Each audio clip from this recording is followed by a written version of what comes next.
going to go up to scripts and start the 5-minute countdown timer starting now. Hey. You guys can't hear my roosters crowing, can you? You have roosters? Yeah, I have two. And That's then awesome. I'm going to go to Twitter and post the social. Yay. All right, the social has been posted. I will get that momentarily. Right now, I have a really important thing. Oh boy. First session of the campaign. Ah! Oh my god. So, just silly fun fact. While we're sitting here waiting, I had a really stupid idea that I almost brought to fruition. I was going to set up an entire scene in OBS, and I was gonna have it look like a darkened basketball court, like, you know, when the game starts and they announce like who the starters are and shit, and they play like the Jock Jams music in the back, and that's how I was gonna introduce you guys. Oh, that would have been. But then I It decided would have been against it funny because that would have been but it- stupid as hell. Yeah, I was gonna say it would have been funny, but completely like different tone. Oh, absolutely, and I would have been fine with that. I think I it would have totally been funny understand. for this one, to be honest. But yeah, that was the idea that I had. I'm glad I didn't go through with it because I was like, Yeah. oh shit. Yeah. The temptation is real. Oh, I mod for you. Right, I should probably open your stream. Maybe a little bit. You are relieved from moderator duties while you are participating in a game. You do not have to do both. That's fair, but hear me out. I want your chat open, so I'm opening it either way. Okay, that's fair. You gotta see what the what I have people it are about. open, but it's in a thing that I'm not signed into Twitch on, and I'm too lazy to sign into Twitch. That's valid. Oh, right. Got this. I'm excited. This is my first time doing Blaze in the Dark. This is my first campaign, so. Oh yeah, your first like full on. Oh fuck, that's right. Oh, Mopsy. Oh, Good this for is you. exciting! Yup. Mopsy, you too, bestie. Yeah, this Not is I don't wanna hear it. Well, Mopsy's been in a campaign before. Successful. Hopefully. See, I like that Oh, faith. I like man. that amount of faith. This will be a success. Well, the That's way right. I see it is that a successful campaign, it can end either with the story being completed or with a TPK. can. Either way, A it is successful successful. A successful campaign is defined primarily by did the Closure. players and the DM have fun? No. Well, then you failed. No, but like not having fun is I like your didn't default fail. state, Mopsy. Again, it's not my fault that my friend was dating the GM and that they broke up. Yeah. That's Oh, funny. You can fail. What was I You can- supposed to do? Well, that's a circumstance of life. That's just a sidebar of like you can do everything right and still fail. That's not bad. That's just life. That just happens. If I've learned anything from science, it is exactly that. You can do Yeah. everything right, and the experiment might not. That sometimes T cells can work that way. Yeah. So, yeah, that just happens. But yeah, no. I learned that from Picard. Yeah, no. Picard dropped some hardcore knowledge. Also, congrats, Mopsy, on getting first. Yay! And thank you, Haste, for the raid. Thank you, Haste, for the raid. Thank you. Actually, Ace, that's a for the good point. raid. Everyone should be rating. And thank you, Catfish, the for the guild sub. right now. How do you raid people? I don't know how to raid people. I haven't done a raid If since you- they changed if you- it. If you go into your settings, or not your settings, go into your All own chat and your own streamers. channel. Mopsy has streamed in the past. I have streamed in the past. Hopefully soon, and TVHEADD streams. Oh, Yeah. nice. Well, But Mopsy, if you want to raid, you go into your own Twitch chat, type /raid, and they'll have a channel name pop up, and then just put guild's name there without the brackets, and then click enter, and wait till it says you can do it, and then raid. technically, if you have 5, 4, 3, 2, 1. Maggie.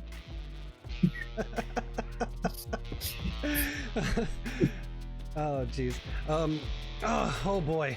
Good evening, Swamp Kids, and welcome. I'm laughing because Little Bill is just upstairs singing. I don't know if it's coming through the mic, but No. okay. He's singing his heart out. He's singing his heart out, and Mrs. Swamp Guy's trying to shush him. Oh, It's adorable. Oh, little guy. Yeah, little guy. But yes, good evening, Swamp Kids, and welcome to the debut session of Blades in the Dark, Strangers in Paradise. I've always wanted to say I am very, very, very excited to begin this journey with my players. And before we get started, for those of you who may not be familiar with the Blades in the Dark TTRPG system, it is a game that was written, oh gosh, I'm blanking on his name. He literally liked my tweet that I posted earlier. Really? Yeah. Yeah, like did you like it? the guy who wrote Blades in the Dark liked my tweet earlier. No. John Harper. Oh, yeah. And Evil Hat Productions created. Oh my Blades in the goodness, Dark. that's so cool. Yeah. Yeah, it's because I'm in it. So he was like, wow, oh my god, gotta like. Yeah. I was gonna say British minister John Harper, 1872 to 1912. Yeah, you know. Yeah, yeah, that he guy. made it. What do you mean? Yeah. That guy. Back from the dead, baby. He's a vampire. So Blades in the Dark is a game designed by John Harper and Evil Hat Productions. It is a game about scoundrels. It's a game where the players take on these roles as gang members, and the basic point of this game is to get rich or die trying, essentially. The game takes place in a very kind of grim-dark Victorian era city where the sun about 1,000 years ago was snuffed out from the sky, and in doing so, along with that, the gates to the afterlife were also shattered. So now ghosts and demons basically walk the earth as a normal occurrence. In this particular city called Duskfall, this is where our campaign will be taking place. It is surrounded by a circle of lightning towers that create a wall of lightning, and the lightning towers and basically all of the electricity in the city is powered by Leviathan blood, which are these demons that are found deep in the ocean, and created into this substance called electroplasm. And so now you kind of get the idea of the setting. It's basically Peaky Blinders, but the town is haunted and surrounded by a wall of lightning powered by demon blood.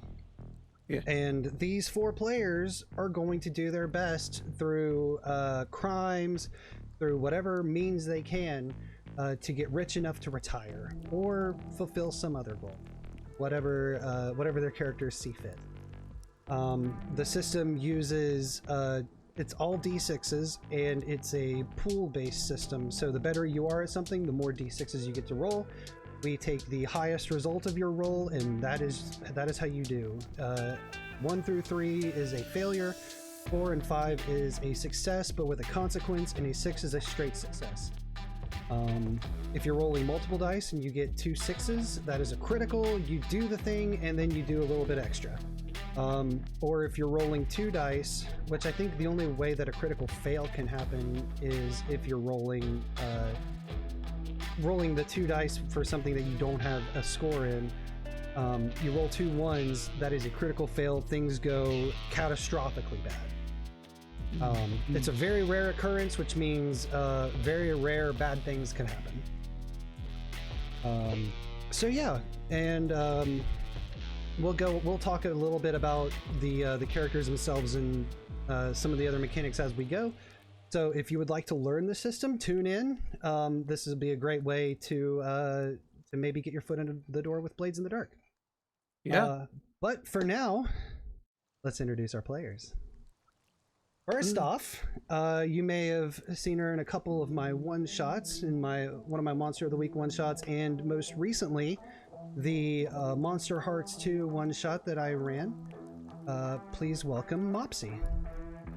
Hi. What?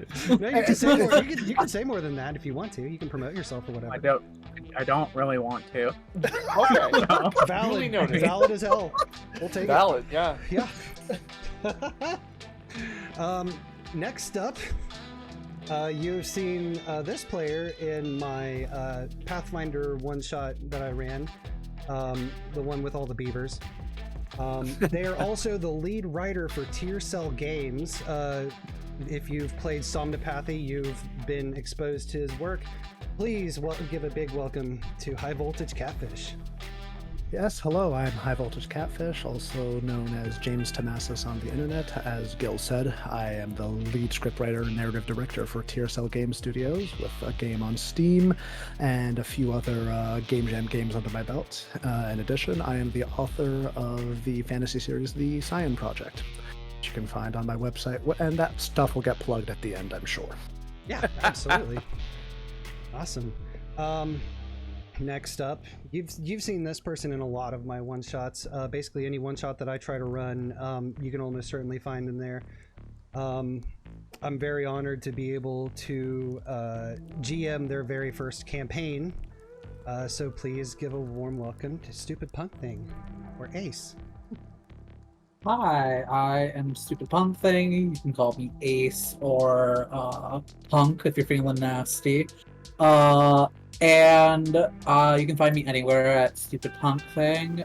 And yeah, I usually quote something random at the start, so I guess I should probably do that. Why did you ask for an open relationship? What? If you know, you know. Wait, what? It's a drag queen thing. Okay. Look it up. Just look up. What did you look for? Just look up. Why did you ask for an open relationship on TikTok? Miss Ma'am, she is her name. It's fucking funny. That's Fair great. enough, fair enough. And finally, last but certainly not least, another player that's been in a multitude of my one-shots, but you may be more familiar with them in my Pathfinder campaign as Hadar, the automaton inventor. And he's here too. This is his second ongoing campaign that he has with me. And oh boy, I'm sorry that I have taken so much of your schedule. Please welcome TVHEADD. No, I am absolutely chuffed to be here. Like I'm glad I got in. I'm like, you mean I get to have 2 of my weekends taken up by Gil shenanigans? Man, this shit's awesome. I'm jazzed. I'm stoked to be here. It's gonna be good. I love the system. I like the characters. The setting is rad. It's just gonna be freaking awesome, and I'm excited. I'm excited to have new players here and established players, and just to live in Gil's world yet again. Another fun fact. Last March was when I had decided to start testing the waters of doing tabletop content, because before then I wasn't. And I did a month of random one-shots, and one of the one-shots I did was Blades in the Dark, and TVHEADD had played in that. So when I announced that I was doing a Blades in the Dark campaign, I think TVHEADD was probably the most vocal about their excitement. Yeah, I was like, oh shit, it's happening! It's happening! So I'm glad I'm able to be able to play this game a little bit more in depth and a bit more long form, and we can really get into the intricacies of how this system works and be able to tell a fantastic story with these 4 fine folks that we have here. All that, I would like to, before we get started again, plug the server that brought us all together, and that would be Project Open Table. Project Open Table is a Discord server that aims to be a safe and welcoming and inclusive space for players of any system, regardless of your table experience, by putting player safety first. And I'm totally not reading the thing from chat as the intro. You're honest. But it's true though. We put in a lot of systems to ensure that player safety is our top priority, and we do our best to make sure that everybody has a good time, because everybody has had bad table experiences, and some have had such bad table experiences that they've almost never picked up the hobby again. Luckily, we've been able to change their minds and keep them in the hobby by helping them meet other people who are like-minded as themselves in wanting to just gather around a table and have a good time. So if you're interested in any of that, Ace just posted the link to come join us. I did. We would love to have you. And all the players here were gathered in Project Open Table, so I'm really excited. This is the first official campaign of Project Open Table. It is? It is. It is the very first official campaign that from player gathering to the actual playing of the game started in Project Open Table. Wow. So, shit. Wowie zowie. Yeah, so this is the christening of Project Open Table's first of many campaigns that will be ran here. Woo! Yeah. So thank you guys. Thank you for being here to play this game with me, and thank you to the viewers for stopping by and watching the excitement unfold. And with that, I think it's time that we get to rolling some dice. What do you guys say? Yeah. Yeah. All right, well, let's kick it over to the tabletop screen. Also, no, Gil, thank you. No. Thank you for GMing for us. Yeah. You see that there's already some rolls in the roll bar over there to the left, or above me. It was just for test. Nothing has happened so far. Yeah. But things are happening now as we pan down into or not pan, it's lower down. I don't know camera terms. Our field of view comes from the sky, goes down into Duskval, down through the dark streets, and we eventually find ourselves in the district of Six Towers. And as we are meandering about through the city, we zoom in on a abandoned building where we see a gentleman who's kind of got like a rough kind of it's a nice suit, or at least it would be if it wasn't like partially moth-eaten and frayed a little bit, and he is sitting behind a desk that has been worn down to the point where it's almost unusable. And we as we see him looking across the desk, the camera turns and we see the 4 people that he is currently having we'll go ahead and go on screen from you know what, we'll go right to left this. I'm gonna change it up. We're gonna go right to left. So the first person we see is TVHEADD's character. So TVHEADD, would you like to describe your character? Sure, yeah. I am playing a character named Asher Moore. He goes by the alias Faust. It's an alias that he has. We are part of a newly formed gang calling themselves the Strangers. And Asher is the gang's spider. Spider being a devious mastermind. Basically, he is a guy that comes up with plans. His background is that he is from Duskval, a native of the city, and has grown up here his entire life, orphaned or abandoned by the system at a very young age. Asher's had to defend himself and find his way through the chaotic city, and that is giving him a skill of breaking down systems. He understands how the hierarchies and hidden bureaucracies of systems work, and can analyze that and use it to his advantage. So even as a young street urchin running small grifts, all up into now being an adult on the road to creating his own fortune. Asher is sort of astute and well observed, has a small nagging need to smoke tobacco often, and what else? I don't know. He has very unassuming looks. The fan casting I'm giving him is Ben Affleck in the movie The Accountant. Okay. Very sort of nondescript everyman, wears a lot of gray slate suits, and has spectacles. Excellent. All right. And then next to Faust, we see Ace's character. Ace, would you like to describe your character? Of course. So, my character is the Morrigan. She is this older woman who's tallish, like around, I would say, probably 6 feet, because I give that to everyone. But she's tall, especially for an older woman. She always is seen in this mourning veil that goes down to her shoulders. And she wears a suit with like flared wrists and pants. And she has an ominous vibe to her.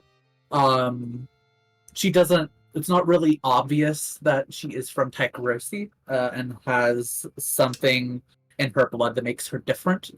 But you usually figure it out pretty quick once she starts speaking, as you know, that's kind of her giveaway, as well as what's under the veil. But yeah, she is a former sniper for the military, the Imperial military specifically. And yeah, am I missing anything? I don't think so. All right. Next to Morrigan, we have HighVoltageCatfish's character, HVC. What do you got? Yep. So here we have a leech, an alchemist specifically, named Deirdre Grey, also known in the gang The Strangers as Spark. She is I would say, fairly Caribbean-looking, bronze-skinned, reasonably affably woman around her 40s. You know, very short, loose curly hair. And one might imagine she keeps it short to, so it doesn't catch fire when indulging her vice. Her vice, which is, well, she's called Spark for a reason. She's from Maruvia to the north, with a strong academic background. One could say that she's dropped out of one of the most prestigious PhD programs in the world. But we can get to that later as well. I suppose the most important thing to know is that she is a skilled alchemist and skilled tinkerer. She can mix all manner of potions of varying levels of volatility. And beneath a gossamer thin mask of levity, there is a cruelty that I'm sure we will see going forward. Excellent. And then finally, next to Spark, we have Mopsy's character. Mopsy, who do you got for us? My character's name is Maddy Sharpe. Her alias, Doc Holly. The resident, quote-unquote, doctor of the Strangers. From a young age, she had very unique interests, one of which involved matricide. So, from a young age, she was on the streets after the accident took place, becoming a back alley doctor who makes her own poisons. She's from Akaros, and she's very weird, very, she has a few screws loose, I think is the best way to put it. That's all I'll say for now. All right. So the four of you. Before I forget, Yes. Gil, I forgot to talk about my vice. Oh yeah, what? Yeah. We can cover that later if you want to, or we Okay, can talk about it now. It's entirely up to you. We'll deal with it later. That's fine. I realized like everyone else said it. I was like, oh right, I should probably mention that at some point, huh? But yeah, I mean, no, if continue. everybody else mentioned it, you can go ahead and mention it. She just has a bunch of kids she takes care of. She runs a somewhat organization called the Choir. And the Choir is a bunch of street urchin children that she feeds and in turn gets information from. And the Aesir is her oldest that kind of stuck around and is the reason why she does this. So yeah, her vice is her obligation to the Choir, which she prioritizes above all else. Very good.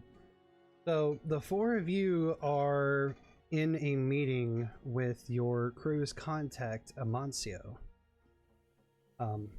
You guys have met him, and you were requested to meet in this derelict house here in Six Towers. Six Towers being the district of Duskval that used to be affluent back in its day, but has since plummeted into near poverty. There's still a few people that are well-to-do around this area, but for the most part, most of the buildings are abandoned, including most of the, well, Six Towers that they were named after. So you are meeting him in this random house. You could call it his office, but his office changes every meeting. So really, it's just anywhere where he has a desk with separating him and you. So he looks across the desk at the four of you and goes, "Well, is the how did your housewarming go? You guys get everything settled the way you like it?" Oh, it's funny you say housewarming, but it's a little hotter than that. But yeah, no, it's a nice spot. Well, that's good to hear, because I have been given a message to pass on to you and potential job opportunity from the people that you are paying in order to do work in night market. Oh. Yes, the wraiths, they since you are operating in their area, they want to know if you are up to snuff and worth being there. So they have asked me to pass on a message and a job slash we'll call this a get to know you kind of thing. A test run, maybe well. Test run, sure, that could work. That could work. Essentially, they are they've kind of got a little bit of beef with the Red Sashes. Surely you're familiar with them by now. They are currently at odds with the Lamp Blacks, but the Red Sashes are the Wraith's kind of enemy, but they don't have a stake in the fight. They just want to see what you can. So they want you to sneak in and steal the war treasury of the Red Sashes. All of their liquid cash? Essentially, yes. Yeah, their treasury that is dedicated specifically for their ongoing battle against the Lamp Blacks. I know you guys have a little bit of beef with the Lamp Blacks, or they have a beef with you as it is. You may or may not have gotten some of their stuff as meant for them. So you can spin this however you want, but the bottom line is that the Wraiths want you to do this job. They want you to steal. It's roughly about 12 coin from underneath the Red Sash's nose. And we just are we to deliver what they have to them, or keep it ourselves? No, most of it you'll be dropping off in a predetermined location. You'll be able to keep 4 of the coin as payment. Okay. And to sweeten the pot for doing this little test run for them, if you're successful and you're able to, I don't know, blow the place to hell, and he kind of gives like a kind of weird side eye over towards Spark. Mm-hmm. He says, then they will waive the next payment for you guys to be able to operate in Night Market. Mm. So I think that can be arranged. So that's what I've got for you. Like I said, don't shoot the messenger. They have paid me to give you this message, so give you the message I shall. Is there anything that you want me to communicate back to them?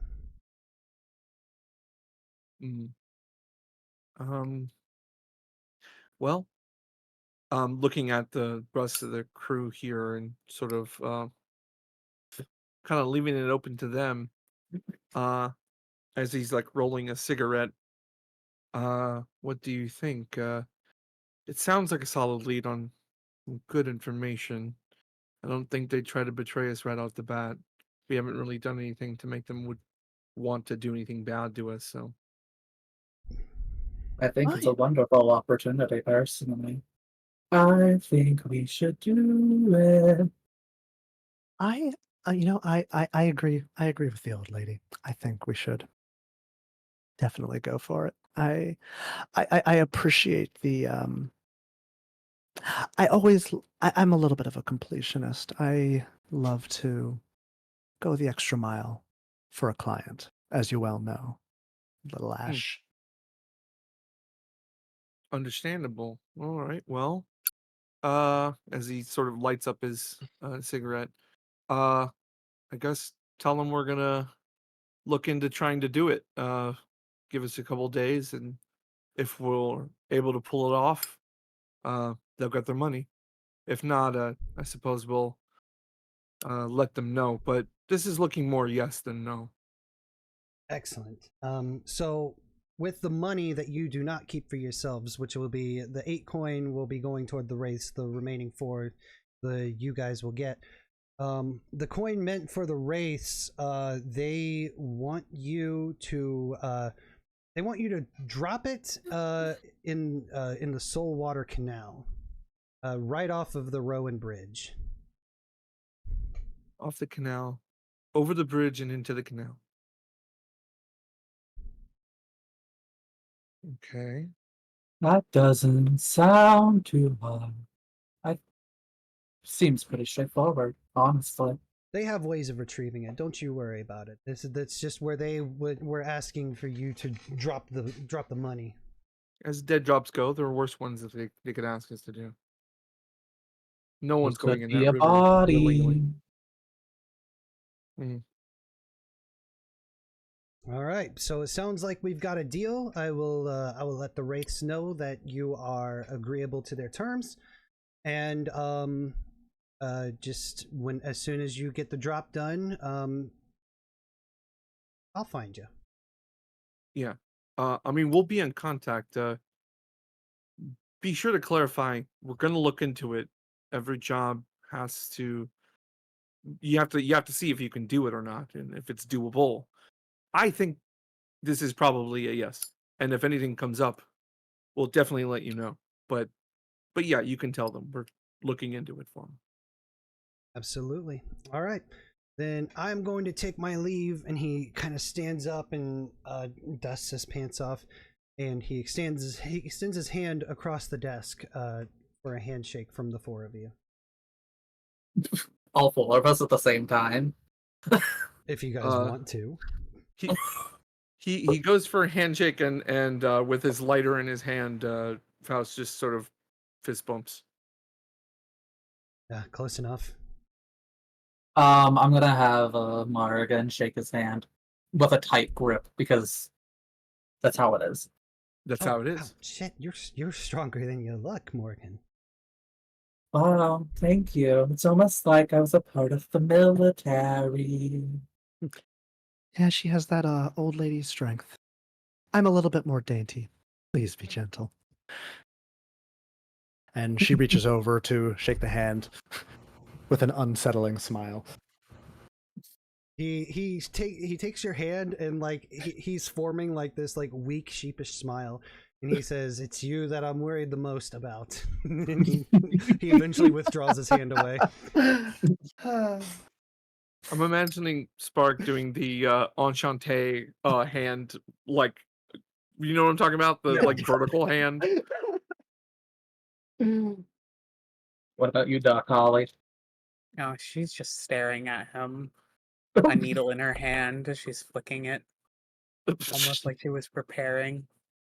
You know what? I got you. And he just kind of puts his hands in his pockets. He says, "All right, well, you know how it goes. Leave a few minutes after I do." And then he just kind of walks past you. He makes sure to give Doc Holly a wide berth as he leaves the room and walks back out into the streets of Six Towers. Out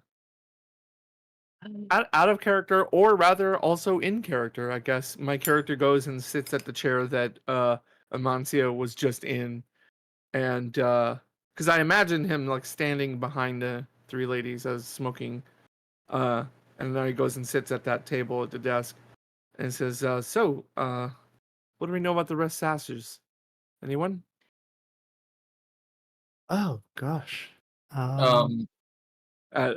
Is there a role we could do for that, or is there just knowledge to be known about them in general, Gil? We can do gather information roles if you guys would like to take actions to try to figure out what you can find out about the red sashes. That's what. Yeah, or like what we happen to know offhand. Yeah, but like, what's like the street, like what we know on the street about them, sort of thing. Oh, well, that's something that you like. What you guys would know on the street would be pretty easy enough to get a hold of. I won't make you guys roll for it. Yeah, that's why I was asking that specifically. I was like, at least that we can figure it out. So the red sashes, you guys would know, was originally a school of ancient Eruvian sword arts that has since expanded into criminal endeavors. You know that their headquarters is their sword fighting school / temple that is over in Crow's Foot. And you would also know that the Red Sashes operate a handful of high-end drug dens across Crow's Foot and the dock. The other thing that I would say that you guys would probably know about is that their leader, which is one Mylera Klev. And then kind of like Amancio said, the Red Sashes and the Lamp Blacks are at war over turf and vengeance for deaths on both sides. So they're currently locked in to like their own battles right now. They're warring, and they are because of our affiliation with the Wraiths. Well, I guess we're neutral with them, but because we're in their turf, they're saying they are requesting that we do this thing for them. Whereas if we were more affiliated with them, it'd be less of a request and more of a, hey, we're in this together, you better go do this kind of thing. Right, yeah. They're basically just asking you to do this as Morrigan said, as kind of a test run to see what you guys are about, because you guys had just shown up on the scene, you have made contact with the Wraiths, and basically paid forward to be able to operate in the Wraiths territory, which would be Night Market. Okay. So since you guys didn't pay extra to get them on your good side, you just pay them enough to where they left you alone. But they are interested in you because very few people come to them to be like, hey, have the guts to come to them and be like, hey, we're going to do work in your area. Is that cool? Yeah. So just by pure balls alone, they are intrigued by you. And so this is why they are asking you to take this task. Fair enough. Okay, now should we do like information seeking roles, or is there anything else? Could I actually do some insight or perhaps study into this? They are Eruvian after all, just like me. This is true. Yeah, if you would like, you can roll study. to gather information. Awesome. Is my position controlled, I guess? Position in effect don't. Yeah, I would say your position is controlled. Well, how are you studying them? What are you studying to get this information? I guess I'd like to know if their headquarters, their sword school HQ, is that a new build based on more Eruvian architectural standards, or is this a more of a Duskvolian architecture that they've taken over? Yeah, absolutely. That makes total sense. And also, the way the Blades in the Dark works is that you can theoretically use any action for any situation as long as you can justify it. Gotcha. So Spark being able to use study to kind of look into the architecture of the building itself is totally valid. Awesome. As Cool. far as a means of gathering information. I have a quick thing, by the way. Yeah. So on my sheet, under insight, there's 4 things. The bottom one is blank for me. Like, I don't know what that is. I think it's supposed to be tinker, but there's not a word there for me at all. That is strange. Let me look at your. Oh, make it a little bit wider. I had to do that. Yeah. Oh, is that what it is? Yep, it's That's because of annoying. how much you Just like- probably yeah. typed into your background details. Oh, that's fair. Otherwise, Okay. it pushes everything down. So if you make it That's wider, weird. then Okay, got it. it will. Yeah, There you go. Thank you. I was like, I should probably figure that out now. I don't think I'm gonna need to roll tinker, but you never know. Okay. All right. So you rolled a 5 for a partial success. So you get some information, but there is a complication with your study. Okay, I'm basically just gonna blanket this as you get a little bit of info. You don't probably get a lot of the info that you wanted, but you get a touch of it. Yeah, hashtag not that kind of doctor, basically. Yeah, basically not that kind of doctor. So what you know about the sword fighting school / temple is that the building itself looks very Eruvian. There is a lot of Eruvian architecture that is present. There's a lot of decorations, things of that nature. You don't know if the architecture was built off of a pre-existing building or if it was its own construction. But it definitely has some Eruvian flair to it. Nice. All right. Does anybody else want to gather information any way that they would like to, basically? I guess maybe I could. So now I'm imagining. So maybe we did the cinematically. What this looks like is, Faust sits down at the chair and says, "Well, ladies, what do we know about the red sashes?" And then smash cut to, each of us doing a thing to find out about the red sashes. Yeah, absolutely. Like Spark was maybe looking into. Maybe they have a friend that knows a little bit about architecture and stuff, or maybe they went to a library to look into the Red Sash Sword Academy here. I could have sent them to they went to library, or I could have sent them also to August, the master architect. Then there you go. Yeah. So yeah. Maybe I'll roll consort to get an idea of their numbers and who's allowed in the building and I guess comings and goings of people. Yeah. So consort is basically you have being professional and having friendly conversations with people. How does that look? That looks like that looks like Faust as different, because I always have one of my things that I always have on me is a fine cover identity. So I'm imagining him going to various parlors and salons and talking with people and just sort of consorting and schmoozing a few people that he knows tertiarily know of the red sashes and what their beat is, kind of coming closer and closer to info about the organization itself. Yeah, absolutely. Go ahead and roll consort. Okay. Risky standard. Risky standard. Okay. Did I do it? You failed. You did. Ah, poop. You got 2 3s. So Damn it. this isn't really advised when we're not in the score itself, but when you fail, you can do something called resisting, in which where if I give you like a bad outcome from a failure, you can resist it, meaning that you're going to take 6 stress, and then you're going to roll your lowest attribute, which would be insight or prowess, or the other one that I immediately Resolve. Resolve. Thank you. Whichever one of those you have the least vertical dots in, and then whatever your best result is, you subtract that from the 6 stress that you're going to take. Like I said, I would normally advise against doing it if you're not in the score proper, because then when you go into the score, you're kind of in a bad shape already.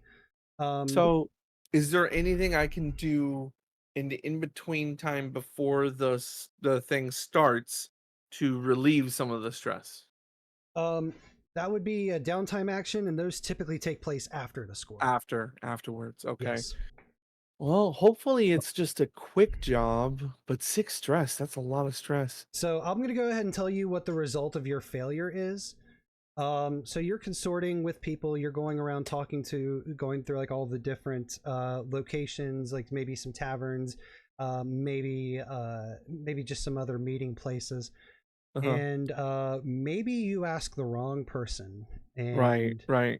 Maybe you might have accidentally talked to somebody you shouldn't And like have. tip our hand. Yeah, maybe you tipped your hand. That's what I'm thinking is So happening here. what I'm thinking is if I resist, I take 6 stress and I roll insight. Yeah, so since you only have 1 vertical dot in insight, you've got 3 in prowess and 2 in resolve. You would be rolling insight, which is just the 1 die, and you would be subtracting that from the 6 stress that you're going to take. That is how you resist. And then the bad outcome doesn't happen, but you're taking stress.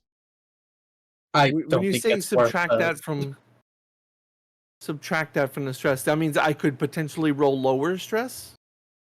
So you're taking 6 stress, you roll 1 die, and say you roll a 5. Take 3. You roll a 5, you take 1 stress. Okay, potentially less. Okay. Potentially less. Yeah, you would take essentially anywhere from no stress to 5, essentially. Yeah. Yes. But you have only 9. So I'll risk it. Risk it for the biscuit? All right. Yeah, because it's so early on. Like we can't tip our hand this early. All right, go ahead and roll your, I believe, insight. Okay. I think it should let you do that. Yeah. Okay. You just click on insight. 3. 3. All right, so you're taking 3 stress. Okay. Suffer 3 stress. All right. Morrigan or Doc Holly, is there anything that you guys would like to do as far as gathering information? I do. I have a question first before I do this thing. Can you remind me what survey is? It's like checking out a situation or something like that, Yeah, survey right? could be like using your eyes to like view a scene, smelling something, listening for something, anything that has to do with the senses and myself specifically. Yeah. Okay. So actually, cool. I literally just learned this. If you mouse over the word, it'll give you a pop-up telling you what it is. Oh my god, Yep. I love that. Okay. Another quick question. So I have the choir essentially at my disposal. What would I roll to like see if the children have information of that area? What action would you like to take with it? I mean, like I said, that's why I'm like, I don't know. As like GM, surveys, like my god. As the GM, I am not allowed to tell you what action to roll for anything. Right. You just pick an action and you describe how you would like to do it. Yeah. And if it's valid, then I'll allow it. Yeah. Okay, I have a suggestion. Go ahead. If you're high on survey, and that's a really good skill you have, as a sniper, you could do some rooftop surveillance from the roofs across the street from them and just watch people go in and out all day. See what people are there. What are they doing? What are they talking about? Yeah. See if you can look inside the windows. Yeah. I think I'm going to do that, actually. Excellent. And I'm gonna do that, and I'm gonna use the spyglass item, which, I mean, to be fair, I'm already just gonna mark it off. I use that shit. But yeah, the spyglass, I'm gonna use it at a distance to, like, kind of watch and keep an eye out, like, rooftop sort of situation. Very good. Yeah, then go ahead and roll survey. And since you're using your spyglass to view from a good distance, I'm going to give you a comfortable standard. Your What does that position mean? effect. Controlled. Controlled. Thank you. Controlled standard. Okay. Okay, cool. It's comfortable. Well, that's good. Come on. We are off to a great start. I'd rather it be this than like a gunshot. Fair enough. Very good. Okay, so the let's see. So I got to hit you with something. I'm gonna say that you are on you're on a distant rooftop. You're using your spyglass to like try to see into the area. And you are looking through windows, you're looking at the people who are passing by, and I'm going to say that you have a uncharacteristic moment where maybe something skitters near you, like a mouse or a rat, maybe skitters somewhere near you, and it causes you to kind of flinch a little bit, and you drop your spyglass onto the street below. Can I go and retrieve that? You can, but it is broken. That's wonderful. All right. Are you going to take that? Are you going to take that, or are you going to resist it? I don't want to resist this early on, but that's such a useful thing. God damn it. Also, question about resisting. Yes. Are you then turning are you then turning a failure into a success, or are you just not suffering the bad thing? You're just not suffering the bad thing. Ah, that's a good clarification. Yeah. Just because you resist, it doesn't mean that your spyglass not only doesn't break, but you get information. It just means your spyglass doesn't break. You still failed, but you're not suffering the shitty thing that happens. I see. Okay. Yeah. I'm not gonna resist. I'll be fine. Okay. All right. Might just be closer than I am used to. Doc Holly, is there anything that you would like to do to gather information? So like, do they know about our little group, like the strangers? I would say that as a tier 0 faction, probably not. He also was like just made, so Yeah. Would it be possible to have Doc Holly possibly approach someone who's exiting or entering the building and sway them to give some information? That's a pretty risky thing to do. How are you going to sway them? What is your plan of attack? You're waiting outside of the Red Sash's building, and one of them comes out, and you approach them to sway them. What do you do? What kind of dialogue are you giving them, or whatever? I'm thinking. Can we look at other people's character sheets, by the way? We should be Yes, we can. Yeah, We Okay, can look cool. at them. We just can't change anything. Okay, cool. Yeah, I was just curious. I was wondering what stats were versus other people. Coolio. Thank you. Maybe it's not. Maybe it's not to. I have a suggestion if you want it. Okay. Maybe it's not to necessarily pry information out of them, but to set yourself up as a friendly person who is like kind of allowed to be around there to make an impression on them. Because one of the things you can do with sway is to make an impression. And so like yeah, you they could just be like they like you, and maybe it would be all right if you were around there. So you're just kind of setting the foundation of, oh yeah, that's the person in the neighborhood. They're allowed. They're Yeah, around. perhaps I claim I'm a back alley doctor. I've treated many of There you go. people. Okay. You know who I am. You can Yeah. trust me. Do you Hold your arm out. do you often have people sick, infirmed, or injured, or otherwise? Okay, I think I smell where you guys are stepping in. So Doc, you're basically kind of hanging around for somebody to come out and basically being like, "Hey, I'm a doctor. If you need somebody that to patch up some of your guys, you give me a call or whatever." You're basically doing a sales pitch. Yeah. Is that how I'm understanding it?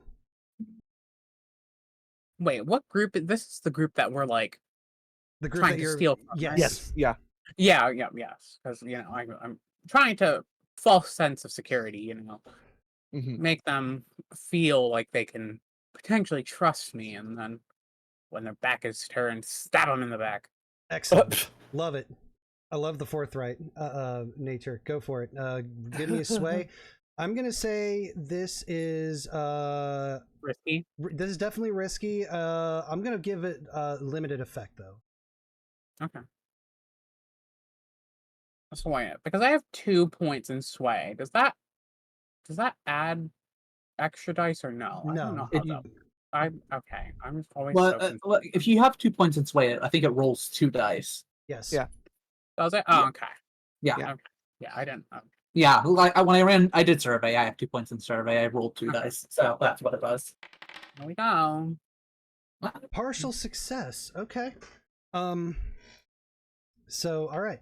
So we'll say that this person comes out. You start talking to them. That you're a doctor, and you're basically offering your services. The person you're speaking with says, "Well, I'm not exactly somebody to speak for Miss Mylera, but we have an alchemist amongst our ranks as it is.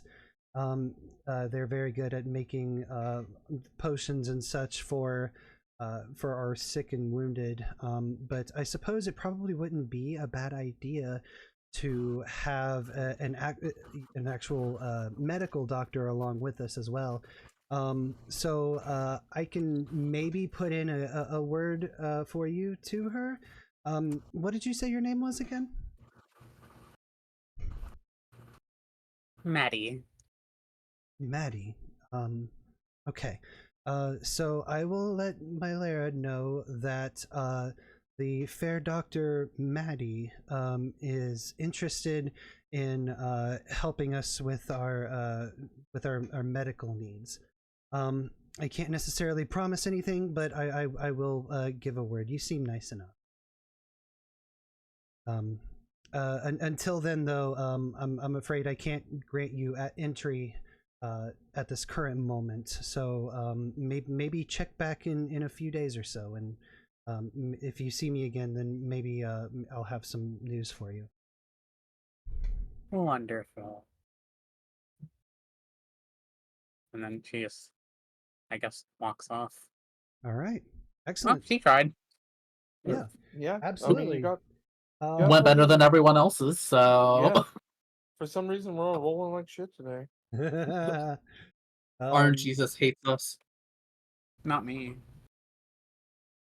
Okay, right. golden child.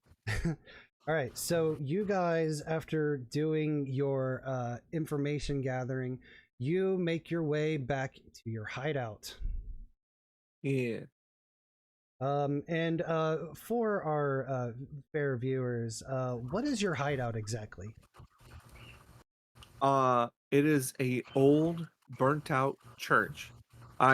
Given with what Spark said earlier, I believe it might be recently burnt down church.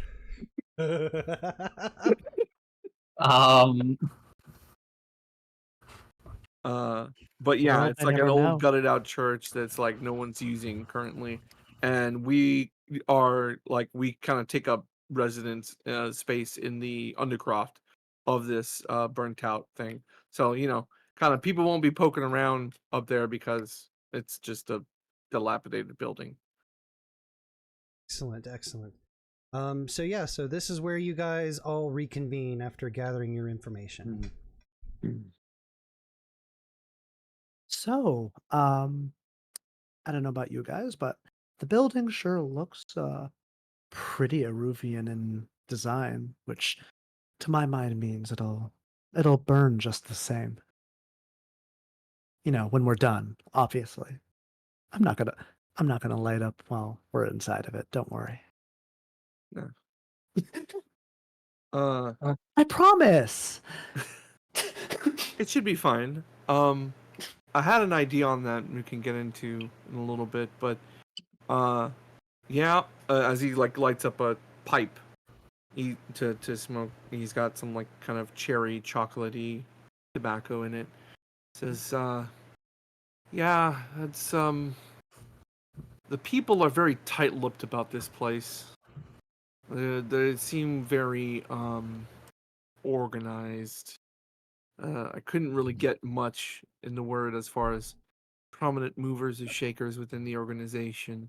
Then again, I kind of biffed it in some of the discussion, so it wasn't my best work.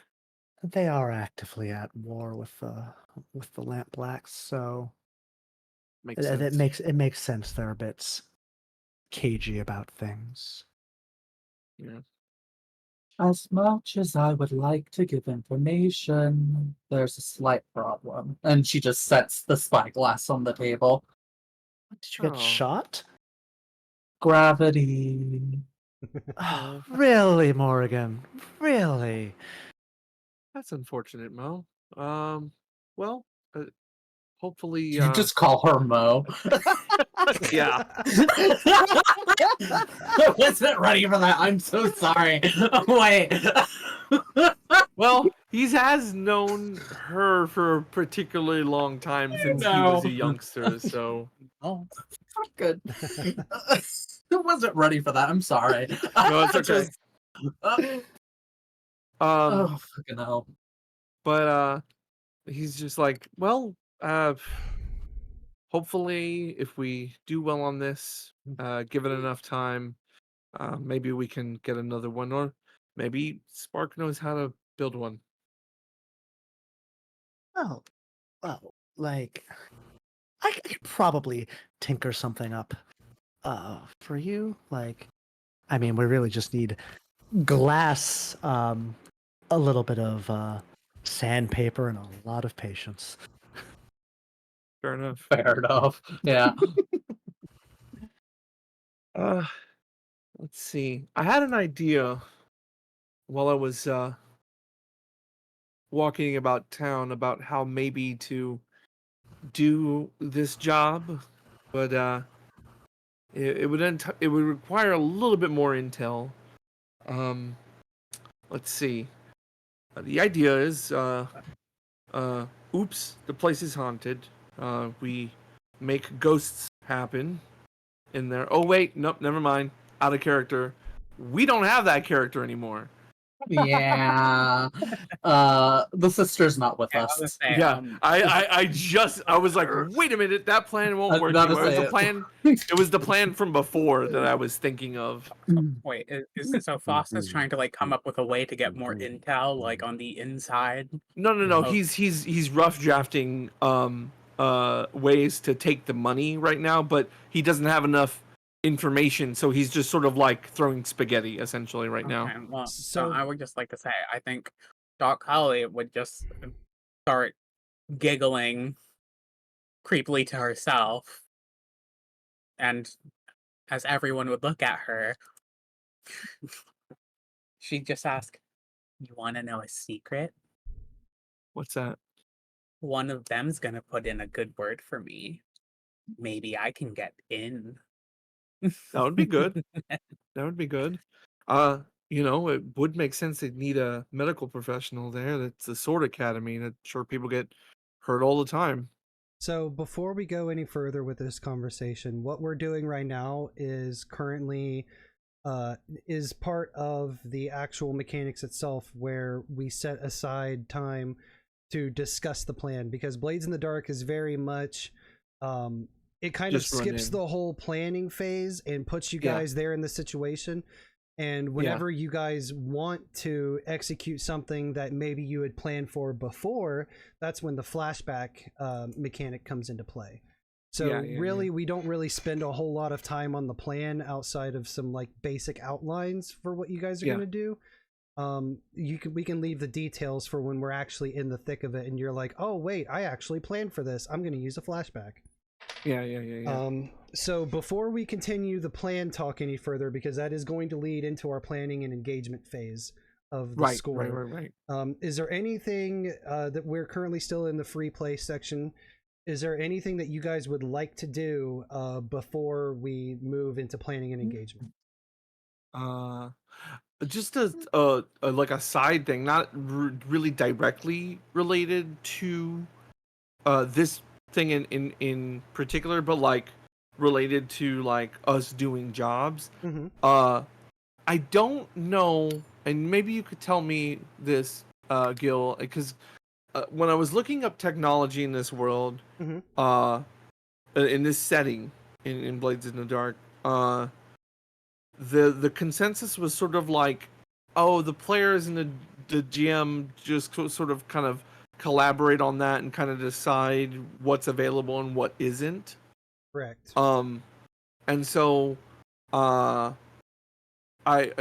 was thinking that we needed, like, out of character, like I think we need like some kind of communications device like walkie-talkie, but like I don't know if walkie-talkie is a thing that exists in the world. Maybe Spark. Oh, go ahead. Sorry. I was gonna say maybe Spark could invent something like that. Maybe it could be developed over time.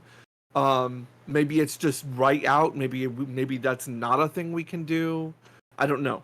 So I wanted to bring that up. So the Blades in the Dark, the world that you guys are currently in is very Victorian era. So like a lot of steampunk kind of mechanisms and whatnot.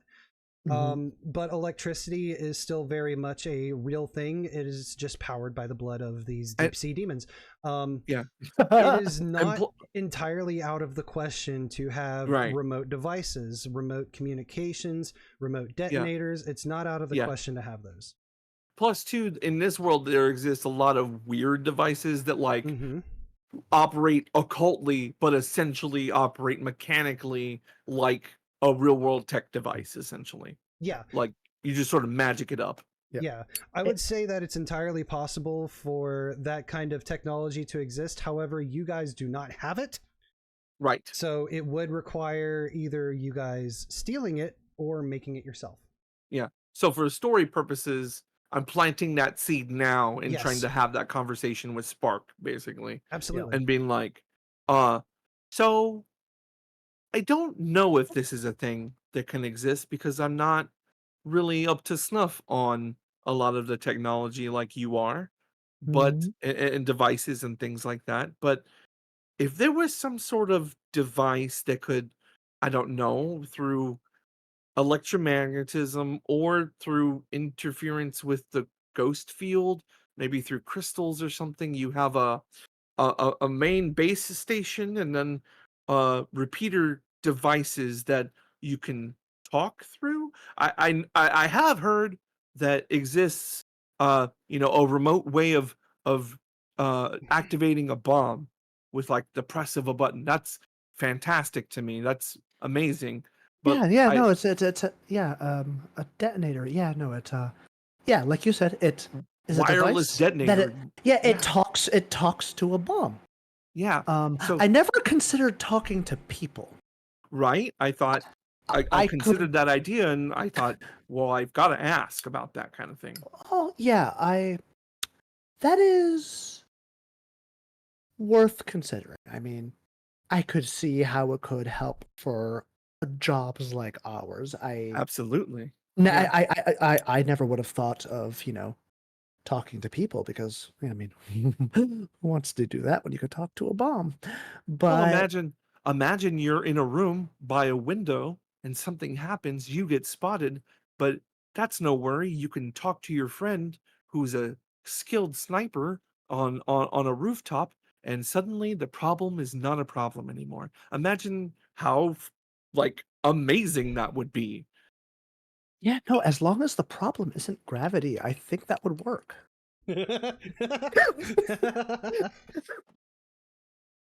So I would just say look into it for us if you wouldn't mind. It might be not be in the realm of possibility, but in the case that it might be, that's something that would give us a great edge over a lot of other gangs. I don't think they'd have access to something like that. I am very good at what I do. I will look into it. All right. Is there anything else anybody would like to do before we move into the planning and engagement? I don't think there's really any other way for me to gather intel. So I think, Yeah, we've kind of biffed it. yeah. I mean, I biffed it. I biffed it hard. It took stress. I mean, I could have. I just was like, you know what, maybe not today. Yeah. Not feeling it. I'll be on the ground. Are your stress, Morrigan? So what'd you say? I said we are your stress. Spark, She just shrugged. Spark, Doc, is there anything that you guys would like to do before we move into the planning and engagement? I'll just say that Deirdre's gonna be preparing some we'll be preparing implements for burning, because that's been put into her mind by Amancio. So I better be prepared for that. Very good. All right, and then we can discover what those things are when you bring them out during the score. Mm-hmm. What about you, Doc? They would just. Oh, Okay. You're kind of coming in crunchy there. Yeah, you're roboting a little bit. Yeah. I know. I can't. There we go. internet's dying. Perfect. My family is like using up the internet. Oh no. But Doc Holly would probably just be mixing some concoctions and preparing some vials. Very good. Never be underprepared. Absolutely. All right. Well, with that, then I believe it's time for us to move into the planning and engagement section of the score. So, as we look at the rules, if you have a copy of the rules, page 127 talks about planning and engagement. So, there are 6 different plans, each with a missing detail that you need to provide. So, to plan an operation, you simply choose one of the 6 plans. They are assault, which is to do a violence. Deception, to lure, trick, or manipulate. Stealth, to trespass unseen. Occult, to engage a supernatural power. Social, negotiate, bargain, or persuade. And transport, carry cargo or people through danger. So you pick one of those 6 as a group, and that is going to be how you guys tackle this score. Is there a list of this somewhere? Yeah, you know what? In the Discord table, I am going to actually switch from sharing my screen from OBS to sharing the screen for the window for the actual rule book. Okay, thank you. Absolutely. Let's see. Screen, change windows. Come on, Discord, don't fail me now. Here we are. Here you are. Yay. Okay. Oh. So let me zoom in too. Yeah, but could you zoom in, please? It's looking all crunchy on my part for some reason. I don't know why. Yeah, I don't know why your screen or your stream is kind of like Can you restart your stream on Discord? I can try, yeah. Yeah, just or at least just sharing your screen. That was like that might help. Yeah, your stream messed up and it made me. Oh, there we go. Perfect. Oh, there we go. There we go. Cool. awesome. Oh, it's fighting again. For me, that's fine. I mean, I got the information we need. Honestly, I would say it's probably either deception or stealth. I would agree.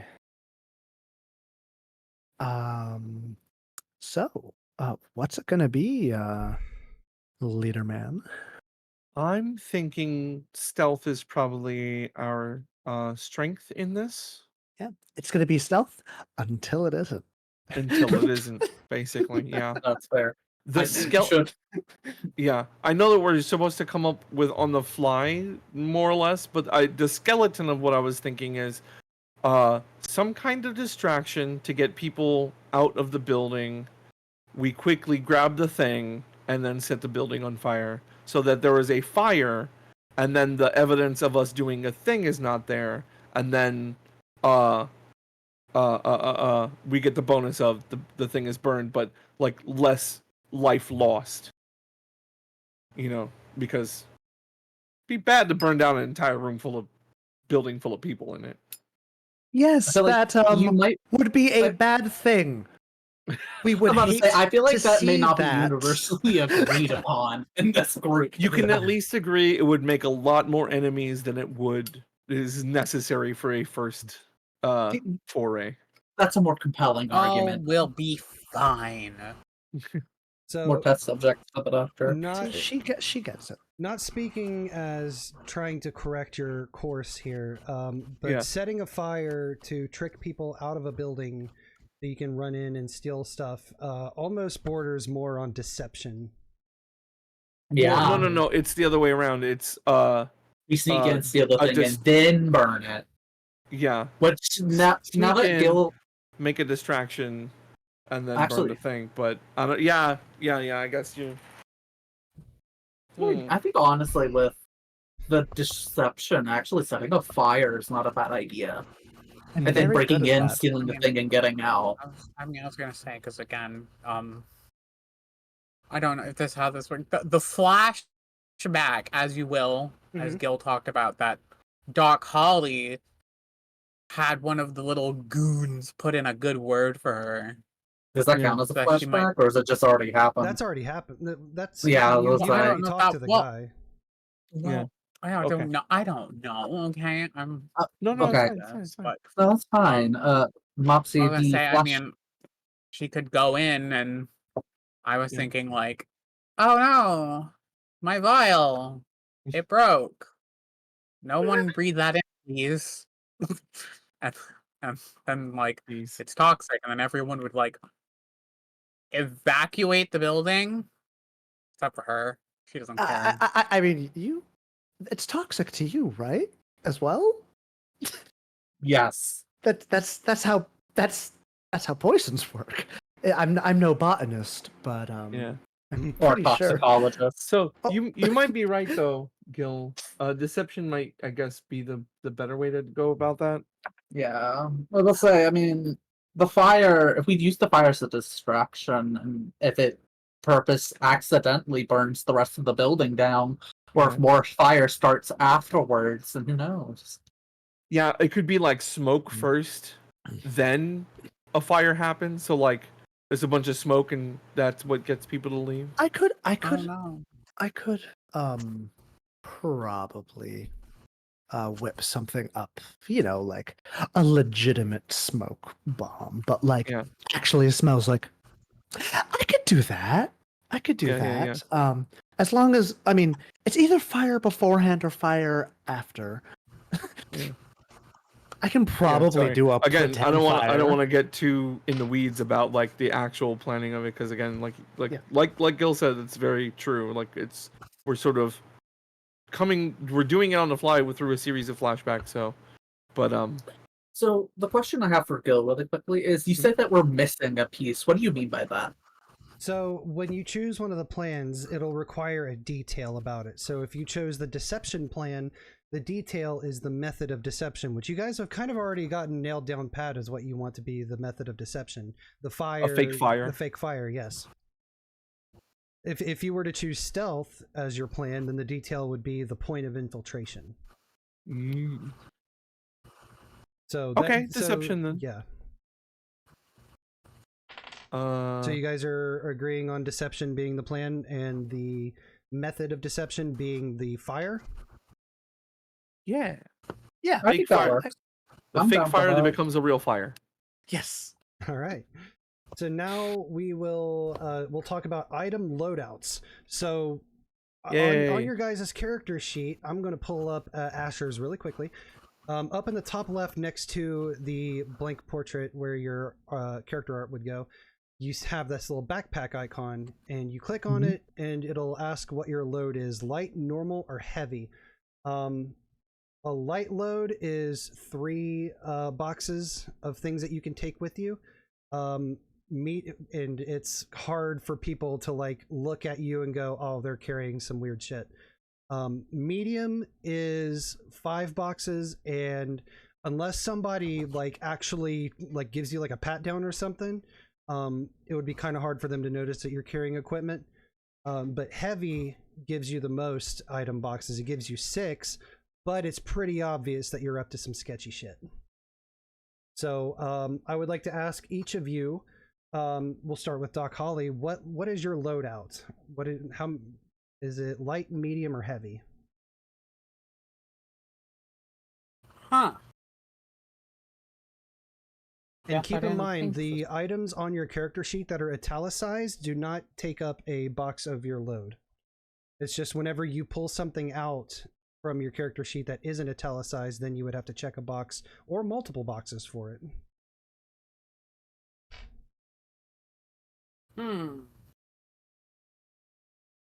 I have a question. Honestly, really quickly. Go, by the way. Yeah. Yeah, let Mopsy do her thing. Sorry. I was gonna say, I think for this little thing, I'm sorry, I'm blanking. Fine. I would probably just have light load and just bring the bandolier with my 3 concoctions. Yeah, so you're going to go with the light load. So make sure on your character sheet in that backpack, you click on the backpack and click light for your load. All right, then. I believe next is Spark. What loadout are you taking? Spark's gonna go with a normal load. Okay. Morgan? So this is where my question comes into play. I used the spyglass and it broke, so I'm probably not going to bring it. Yeah. I can still click spyglass, though. Does it just mean I have another one? Or I would assume not. I would assume not. Not Yeah, I was about to say. For storage purposes, for the time being, you don't have access to it. Right. Yeah. Okay.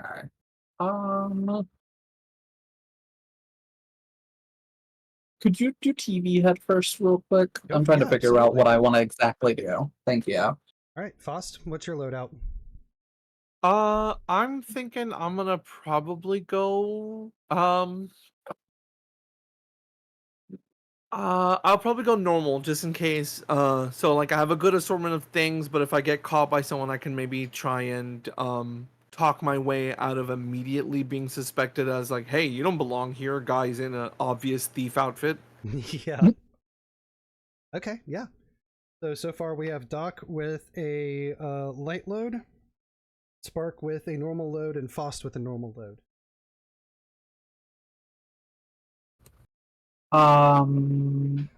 What's subterfuge mean, by the way? Like subterfuge. Oh, right. You can hover over it. I forgot. Okay. I love Foundry. Cool. Yeah, it's so good. This changes things. Can't get this shit in Roll20. Right, get your shit together, goddammit. And you mentioned like we could just add things as we go, right? Yeah, so like, your boxes are just representative of how many of your items you can just pull out while you're on the score. Yeah. Gotcha. So whenever you're doing something and like say you get up to your rooftops, like, okay, well now I'm going to take out my rifle, then you just check off the boxes for your rifle. Yeah. Gotcha. Well, but if you end up during the whole heist not in a situation where you didn't need your rifle, it frees that boxes up to be like, oh well, you know, I'm very competent and I knew ahead of time I wasn't going to need that, so I didn't pack it. That's fair. All right, I'm gonna do normal. Okay. So everybody's taking normal except for Holly, who is taking a light load. Excellent. Now we move to the engagement roll. So this is the fortune roll that is going to basically set the stage and is going to basically smash cut us from here into the actual score itself. And depending on how this goes, you guys could be in a really good spot, or you guys could be in a very bad spot. So, first off, you guys get 1 die just for sheer luck. And then we will modify the dice pool for any major advantages or disadvantages that apply. So, first off, is this operation particularly bold or daring? I would say as a tier 0 faction that is going to try to steal basically the war treasury of a tier 2 faction. Yeah, this is pretty bold and daring, so I'm going to give you an extra die for that.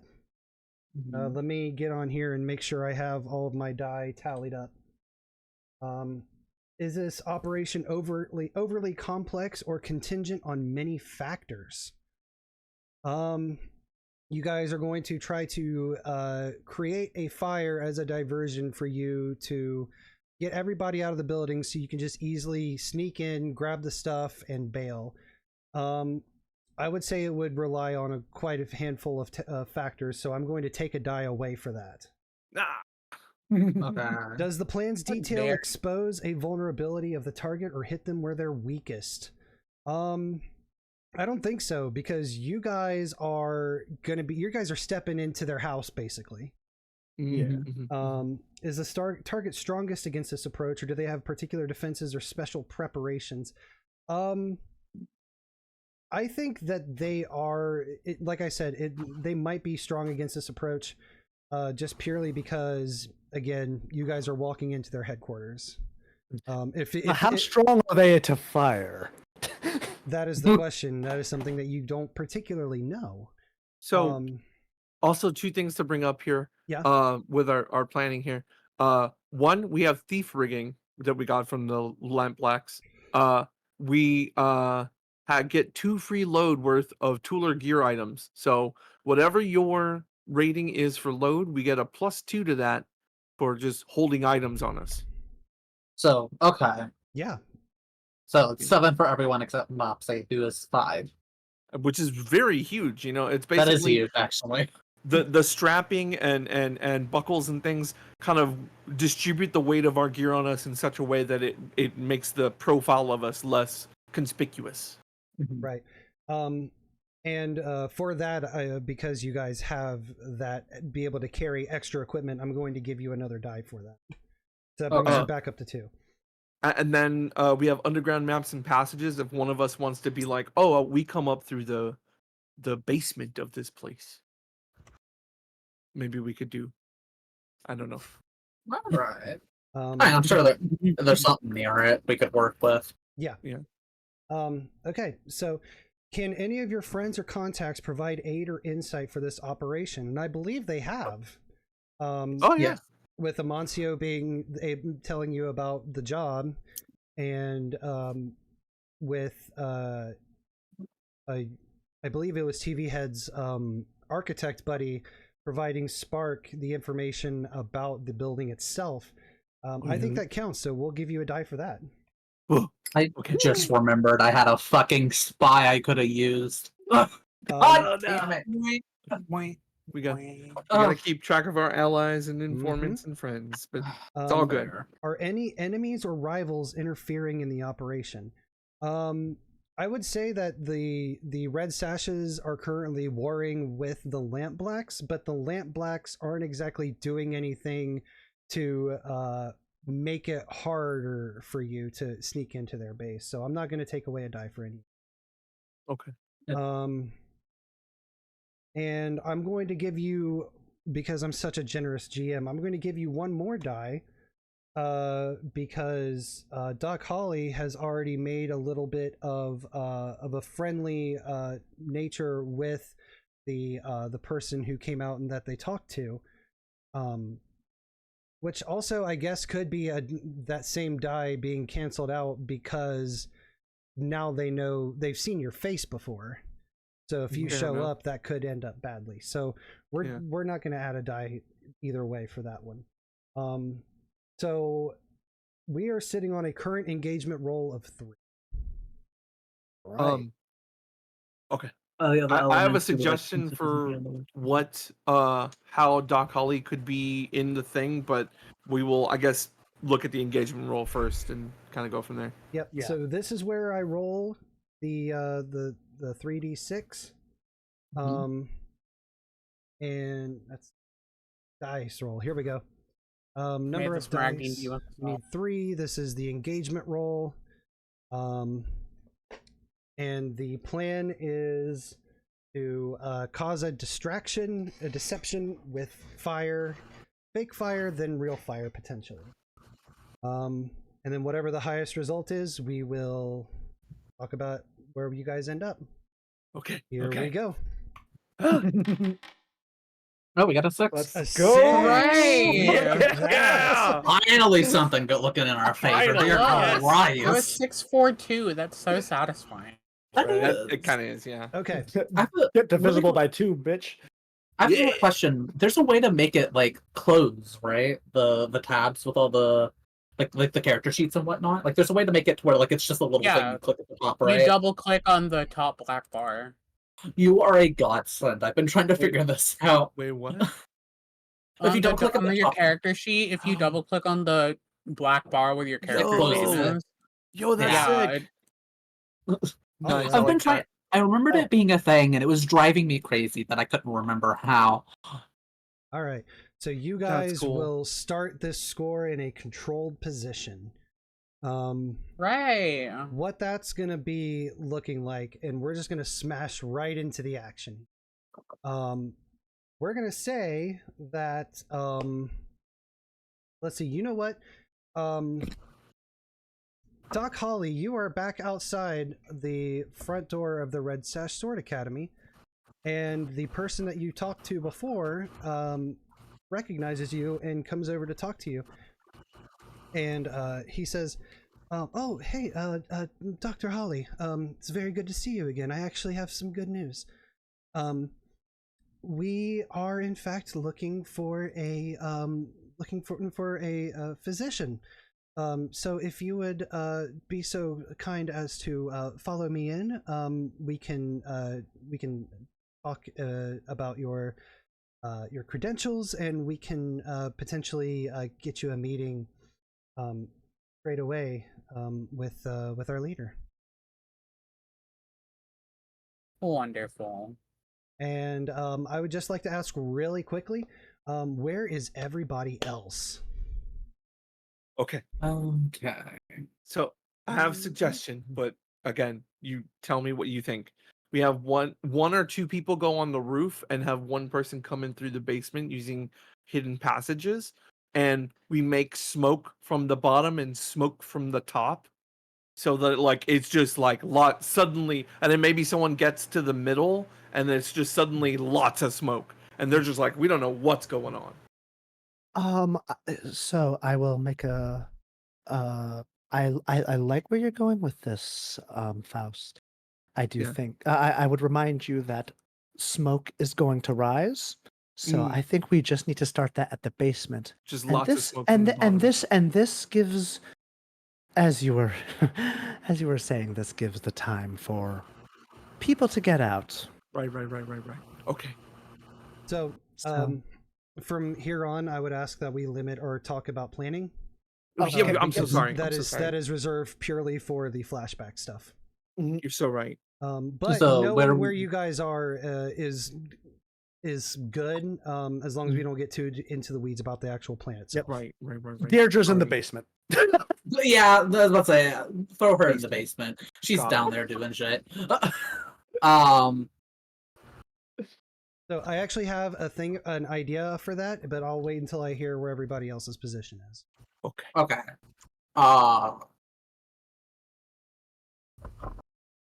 Where are you thinking you're going to be, Faust?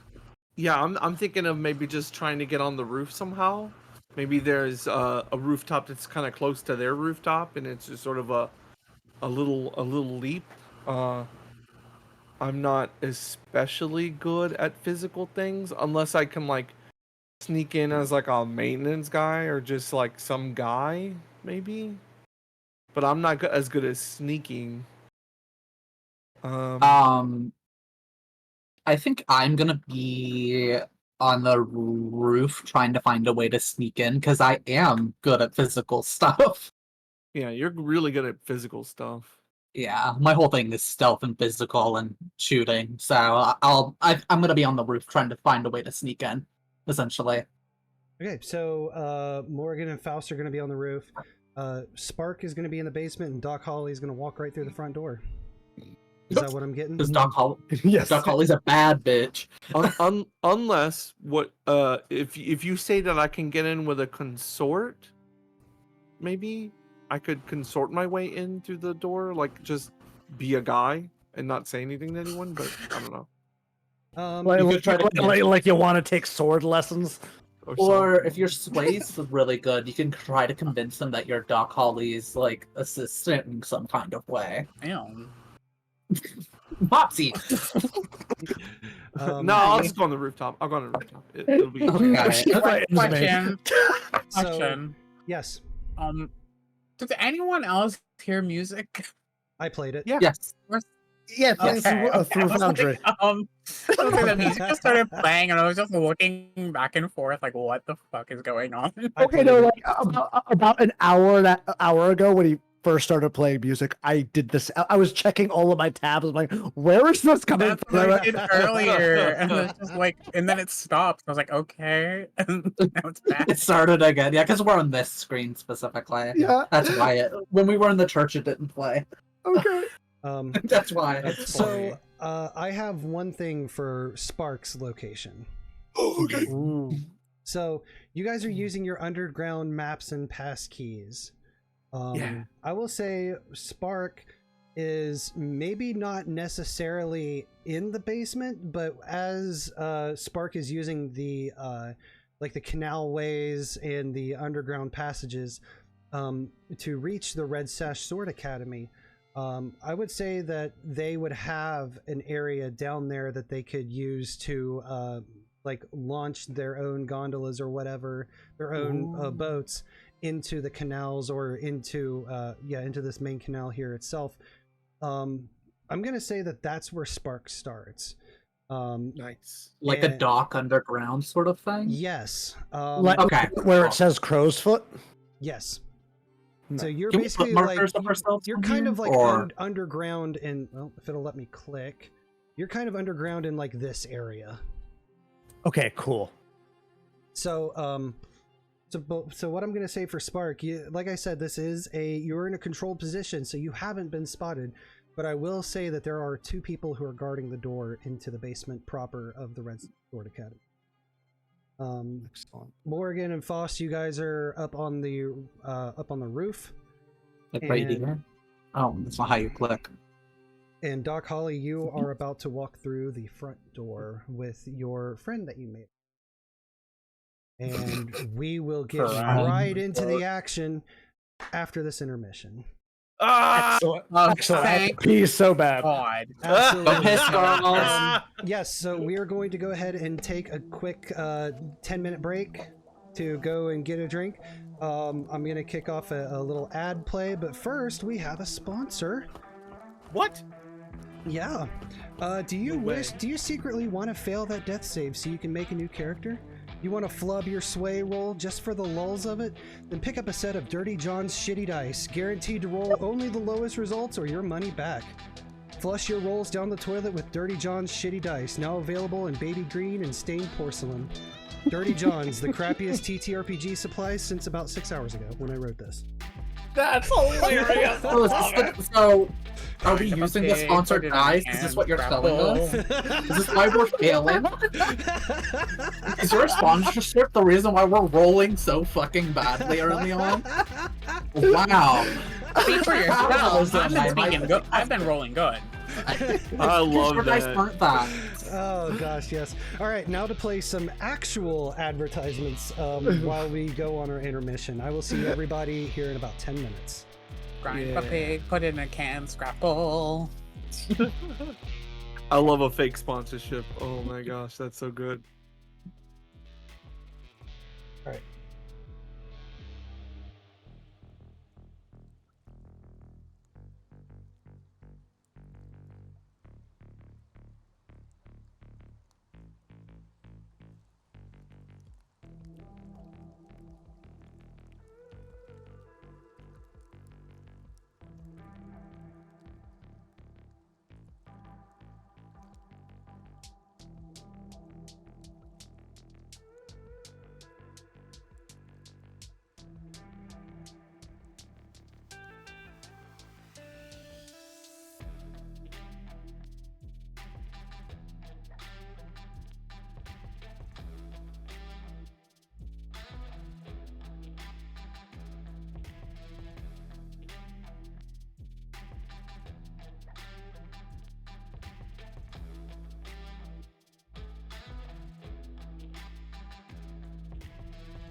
All right. I have gotten up and retrieved a beverage. Stretched my legs a little bit. Still got about 5-ish minutes before we start rolling dice again. Oh boy.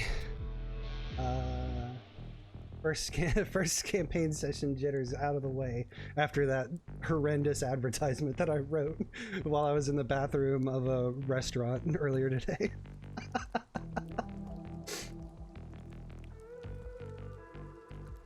Oh man, Dirty John's shitty dice. I told my wife about that idea, and she didn't offer one way or the other. She just said it was ridiculous, which it is. But I like the idea of doing like a fake ad every now and then. Who knows? Maybe I will get sponsored by somebody who ends up creating Dirty John's shitty dice. They have to be in baby green or stained porcelain, though.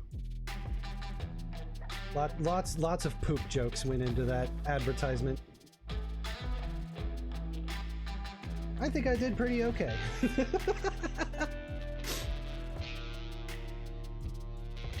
TVHEADD, oh shush, I loved it. Well, I'm glad you liked it.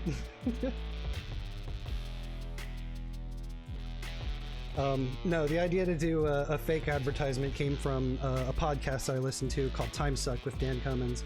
It's a podcast about like historical events and serial killers and weird stuff. And every now and then he'll throw in a fake ad that's based on either somebody from the story or somebody from a past episode.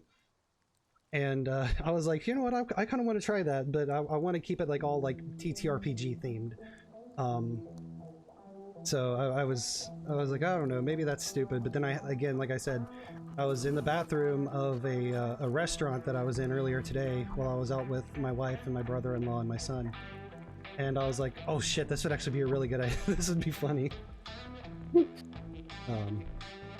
So yeah, so Dirty John's shitty dice. How many poop jokes did you find in that ad? Leave your answers in the comments. Grind up a pig, put it in a can, scrapple. We got the shitty dice, the flush your rolls down the toilet, baby green, stained porcelain, crappiest TTRPG supplies. There's a few in there.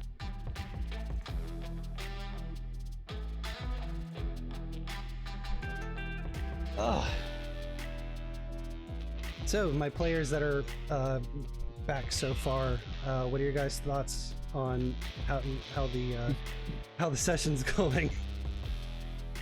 So I can absolutely see why it is often said of Blades in the Dark that playing Blades in the Dark will make you both a better GM and a better player. Because of how improv focused it is. It very much is improv focused.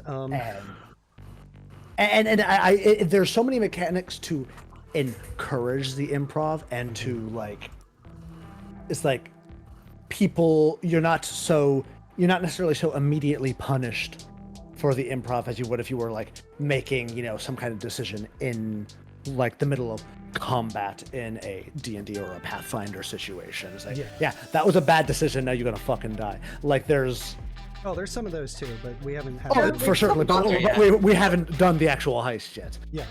But knock on wood. Also, I just want to point out right now that my travel thermos, that you would normally put coffee in, that I filled with ice, keep on feeding ice into my bourbon, glasses of bourbon. There's only maybe half a pinky worth of melted water in there. It's working so fucking well. That's awesome. I was like, we went to go take our intermission. I went to go tell my wife. I'm like, look how little water there is in here. This is brilliant. I'm brilliant. I'm a genius. You really earned that PhD, huh? I really did. Yeah, no, I 100% agree. Blades in the Dark will definitely make you a better GM. It'll definitely make you a better player.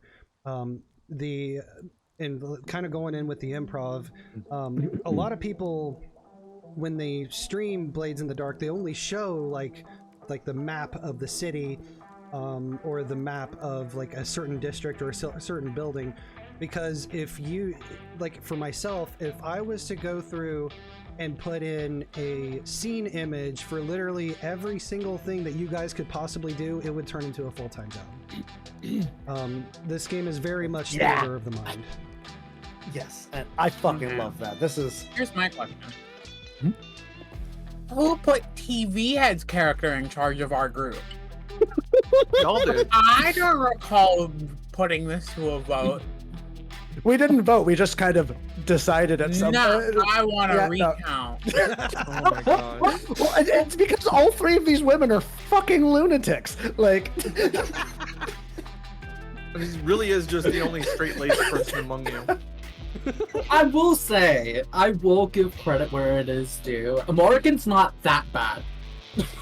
Listen, you do what you gotta do to survive. If you have to shoot people from long distances because you were raised to do it with Leviathans, you make do with what you got. Yeah, good luck now having a broken spyglass, Granny. It's fine.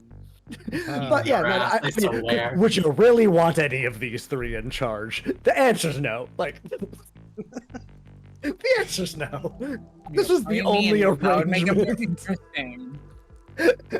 This is the most demented version of Charlie's Angels that I've ever seen in my life. An old lady, a crazy doctor, and an arsonist. Yeah. A pyromaniac, if you will. And then just a guy. Yeah, and then there's and then an accountant. Essentially. pretty much. I mean, he's like the most professional, like, and I don't mean like professional, like as in, like, oh, I'm really super good at my job, but like he's just conducts himself professionally. He's the only like criminal in Duskfall with a 5-year plan, besides like the rich people. I will say, it does make sense for TVHEADD's character to be the leader of it all, for the sole fact that he's the spider. Yeah. Like, his whole job is to make up these elaborate plans. Yeah. And I don't think he would consider himself the leader per se, but like he would be like, well, I am like especially like well versed at coming up with the crime portion of it. So if you want to defer to me with deference when it comes to that, I will refer with deference to you when it comes to blowing shit up, I suppose. You know, like he's just like, you know, I can take care of some of the money, and I can help with the running of the day-to-day things. Like, I'm adept at that. I know what that is. I've been in crime long enough. I know you don't just start spending money willy-nilly. You have to clean it, and you have to have a fence for your things. And so he's kind of you're in to this weird world of what you're getting into, which is like y'all have your hobbies, but now you're going pro essentially. Yes. With that being said, hobby, but Your hobby was killing people. Go on, Gil.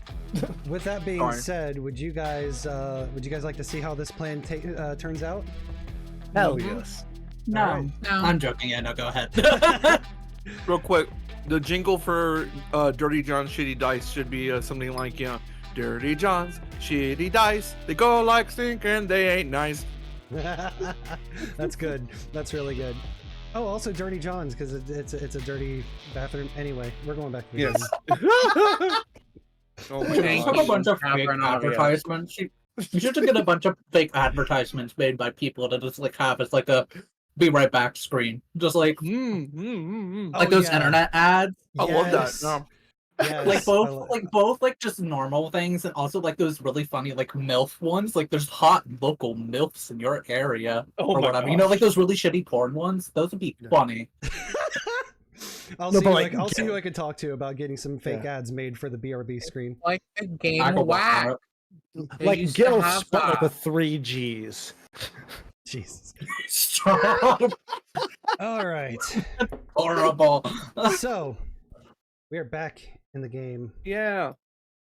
So Let's begin here with our two folks. We'll just go top down. We'll start with our two folks up on the roof, Morrigan and Faust. So we're standing there, finishing up my oats with chalky milk in it because I am epic. I'm eating applesauce, so that's fair. That was my snack. I gave myself oats. Same. All right, music started. Go. The music scared me again. Our success on the engagement roll says that we start off in a controlled position, so we're just like on the roof. Yeah, you guys are just on the roof. We don't even have to try and like get to the roof. We're just on it. Yes. You're not inside the building, but you are on the roof.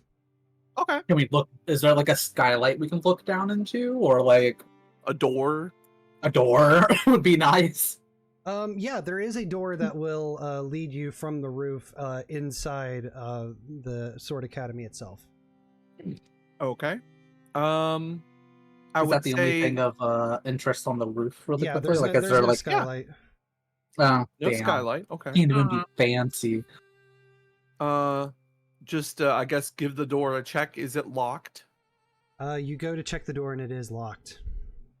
All right. Out of the two of us, which one of us would be more adept at picking a lock? What does that need? Probably a finesse roll. Okay, so I'm going to hunt the lock so hard. Oh no, I mean, I'm gonna survey that lock so hard it I'm gonna breaks. track this lock down. There it is. I'm gonna track this motherfucker down. There it is. Unlocks. Okay. Would it be like? Well, I would say I could see finesse. When you hover over them, it'll tell you. So if you hover over finesse, it will tell you at the bottom. Like, you could try to pick a lock, but then it says in parentheses, but tinkering might be better. So that's fair. I will say. It says the same thing, like, with tinkering, like, you can try to use your technical expertise to control a vehicle, but finesse might be better. Oh. So. Oh my god, Morrigan can drive. Really... Wait, are my dots the correct dots? Because does this add up to you, Gil? Let me look at your We're dots. supposed to have 8. Because we got some from the... I could have sworn that I had more... It's up. Yeah. Yeah, I you should have I had like more finesse than this, but... You start, you start with 3 depending on what your playbook is. You get 4 that you add yourself, and then you should have gotten an extra one because of your crew's special ability. Yeah. Okay. We gotta put anything we wanted into prowess. Yeah. Which thankfully I put into finesse, so... Yeah, I have 1 in finesse, but can you look at the dots? I only realized because like earlier I clicked on study and it took dots away, so I was like, did I mess something up by clicking on things? You got 2 dots in study. Yeah, I have 2 dots in study, but I put them back. I was just making sure if it looks right to you. Yeah, no, it looks fine. Yeah. Yeah, it adds up. It adds up? Okay, good. Yeah. Okay. If you have 8, it should add up. I just wanted to verify with somebody that it was right. Yeah. It just makes should it have hard. 8 dots, and none of them should be above 2. Above 2. Okay. Yeah, I only have I have no in tinker, and I only have 1 in finesse. We're the exact same situation here, bestie. I don't know what to tell you. Damn. Okay. I have 0 in tinker and 1 in finesse, so...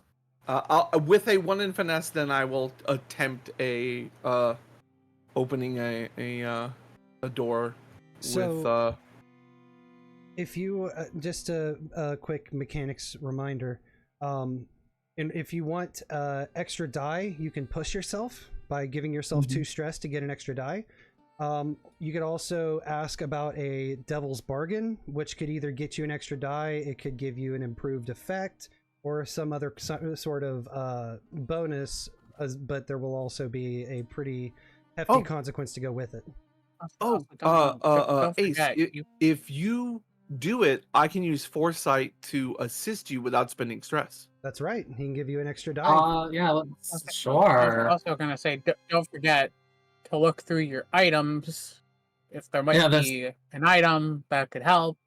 Yeah. And we So, have something extra that you- slots. So, yeah, we do. Yeah, I would say, I would guess it Burglary would technically be like tinkering tools, or burglary gear, I guess. Huh, let me look. No, burglary gear comes with a set of lockpicks, a small pry bar, vials of oil to silence squeaky hinges, a coil of wire, and fishing hooks, and a small pouch of fine sand. There you What's go. the sand for? Pocket sand, obviously, to throw in somebody's face. Throw it in their eyes. Exactly! Man. Duh. Someone fucks with the old lady, they get the pocket sand. If I take an item, would it like boost that roll at all, or no? Like, how does that work? It kind of depends on the situation. If you have something that is like if it's a fine item, then it could improve your effect. But I don't think simply using an item alone would give you a bonus die. I think it's just your way of explaining how you do it. It could change it from being like if you're like you're going to attempt to open this door without lockpicks, that's probably going to what is it, the risky and controlled and your effect. For example, like burglary gear includes a set of lockpicks or a small pry bar. You could wreck the lock, for example, instead of finessing it could also it. give you different avenues of how to tackle it. Yeah, I see. Gotcha. Well, do you want me to take the burglary gear? I can give you a die to it to okay, cool. So do I have to take it to use the tools, I assume? Yeah. Okay, cool. I didn't know if like someone else. Okay, cool. Yeah. Or I could take it and hand it to you. Yeah, that's what I was mainly asking, because I was like, I was looking through all my stuff and I was like, no, that's fine. Actually, I'll do burglary gear and then I hand you a pick, and the foresight is that I brought the correct pick. Okay. There you go. Quick thing for Gil, by the way. I have a trained hunting pet that I forgot about. You do. You have a trained hunting pet. I have a crow named King. Yeah.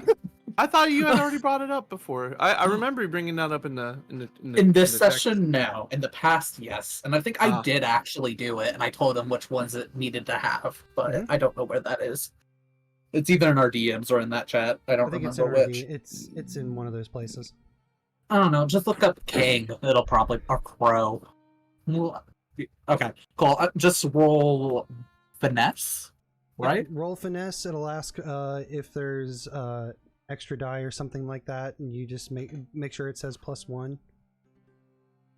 Okay. I'm gonna say your position is controlled because you entered into this thing controlled. You guys are on the roof. There's nobody around. And your effect will be standard. All right. Nice. There it is. All right. Let's see. Yeah, so it takes you no time at all to wiggle the lockpick into the lock before you hear that satisfying click as the hinge comes out, and you are now free to make your way through the door.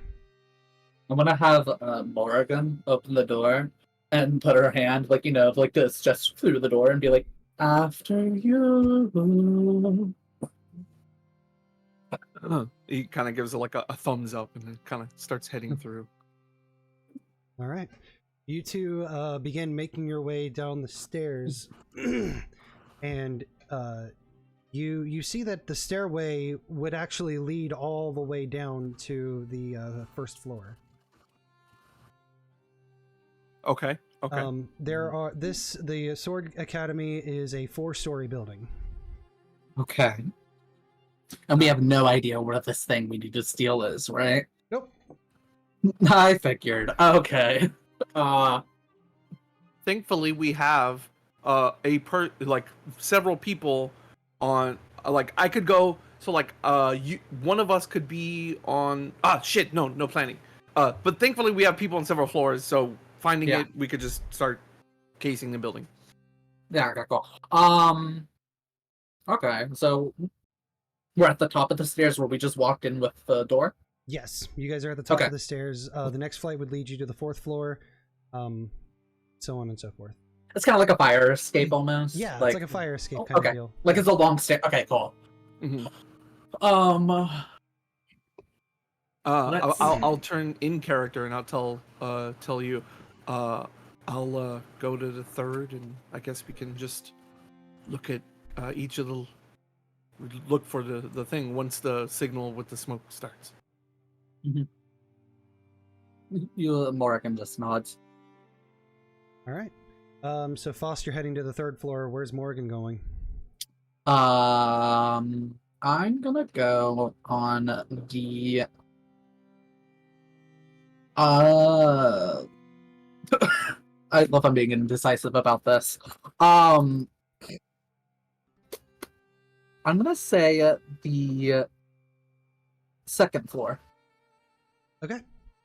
So you guys are making your way to your individual floors. You split off as Faust stops himself outside the door that would lead into the 3rd floor.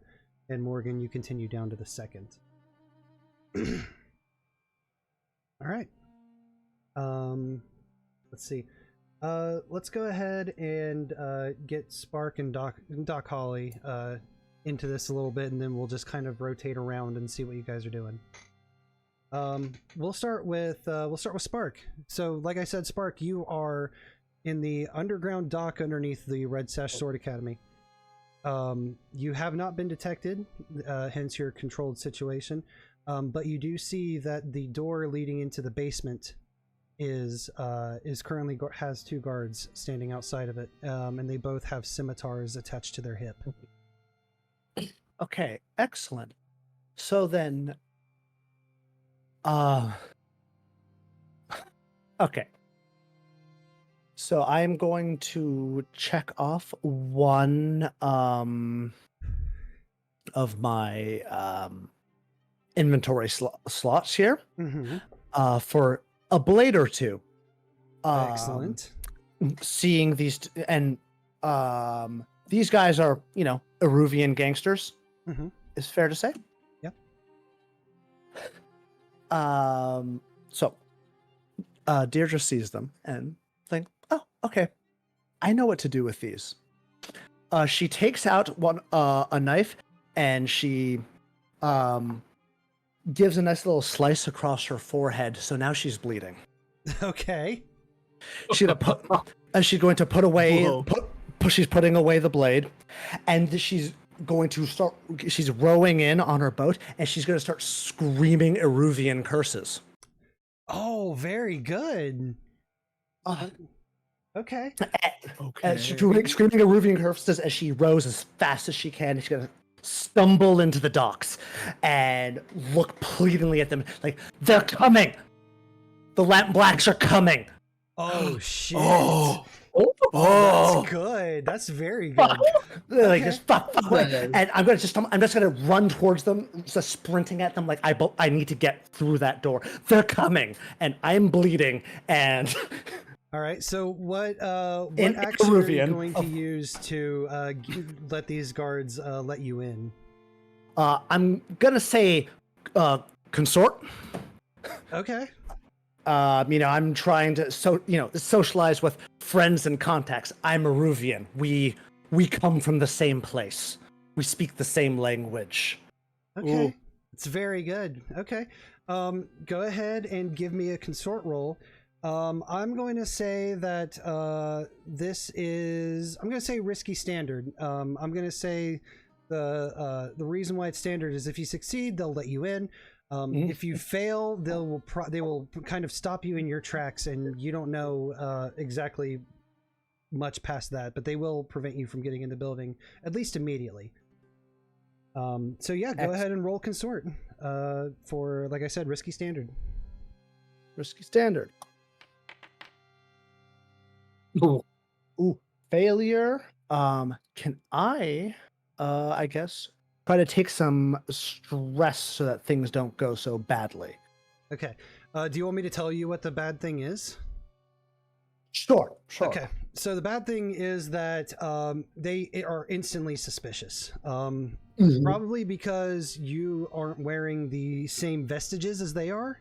They may be gangsters, but they are wearing the Red Sash Sword Academy, like a specific like uniform kind of thing. And you just being a rando off the canal and probably unfamiliar, and especially not in the same clothes as them, they're going to get instantly suspicious of you. So Okay, you know, I think I can work with that, actually. I can work with suspicion. Okay, so then here is where the harsh part of the failure comes into play then. I'm going to set a progress clock. All right. Oh. Oh. And that clock is going to be titled, The Jig is Up. Wonderful name. I'm going to make it a 6-segment clock, and you failing this roll is going to fill in one of those segments. So when this progress clock is filled, then as the name implies, the jig is up. Okay. Do we see this clock anywhere, or is it only you? Let's see. I can see it on your stream, but I just thought I'd ask. I don't know if it would be available for people. Let me see. Configure ownership. All players. Observer. Here we go. Oh, there you go. Okay. There. Now you should be able to see it under on the actor tab. I see. Okay, yeah, I see it. Cool. Oh, Thank you. yeah. Excellent. That's cool. Thanks, Bessie. Nice. All right. Thank you. So Throw that on the map. Yep. So the so yeah, like I said, these two guards are immediately suspicious of you, and they only take a couple steps forward before they put their hands on the hilts of their scimitars, and they speak in Aruvian to you, and they say, "Stop! Who are you?" Deirdre, I need... They're coming. We need to get ready right now. We need to pass up. We need to pass up the information to Malera right now. We don't have time for this right now. I was out there. I'm not trying to wear the colors. I was supposed to be watching, and it went bad. One of the guards kind of side eyes the other and then looks back to you. He says, "I don't recognize you from the academy. But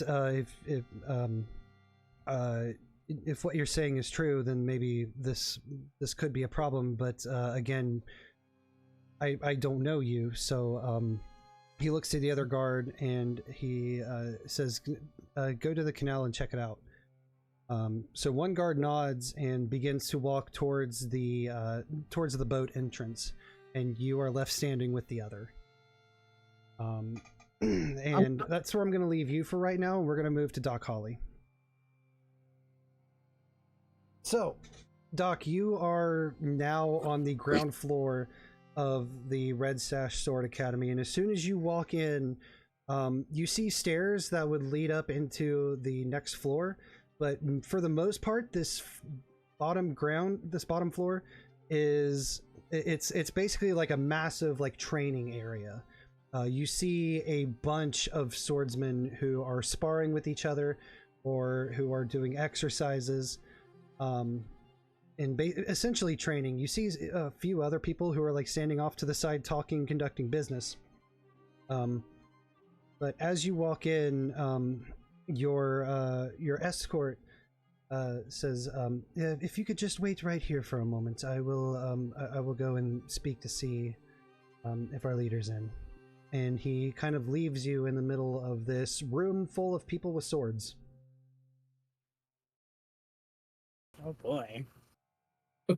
Is there anything you would like to do?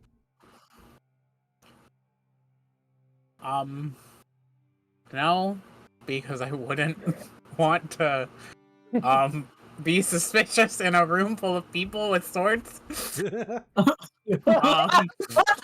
I will say a few people, like when you walked in, a few people looked at you and were like who the hell is this?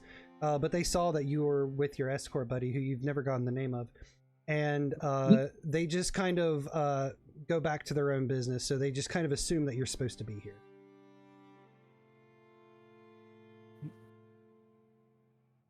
Or at least that's the vibe you catch.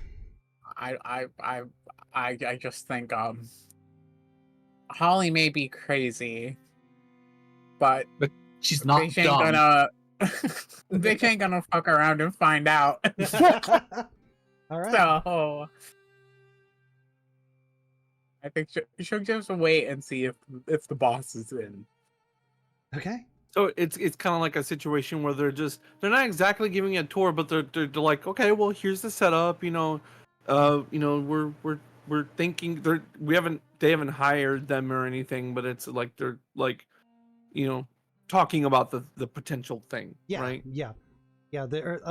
Holly's escort kind of like walked over to some other people to talk to them. Holly, you're just kind of standing by yourself in this room full of swordsmen. Like, where's the infirmary? Do you got surely? All right. So if there's nothing that you wish to do currently, you just kind of stand around and take in the scene, and soon your friend comes back and says, "Oh, it looks like Malera's in. She is currently in her apartment on the top floor. Shall I take you there?" Sure, that would be lovely. All right. So he begins to lead you off to the side, and through this door that's in the in the north wall, and you are immediately in this staircase that very much resembles a fire escape. Oh. And you guys begin traversing the stairs.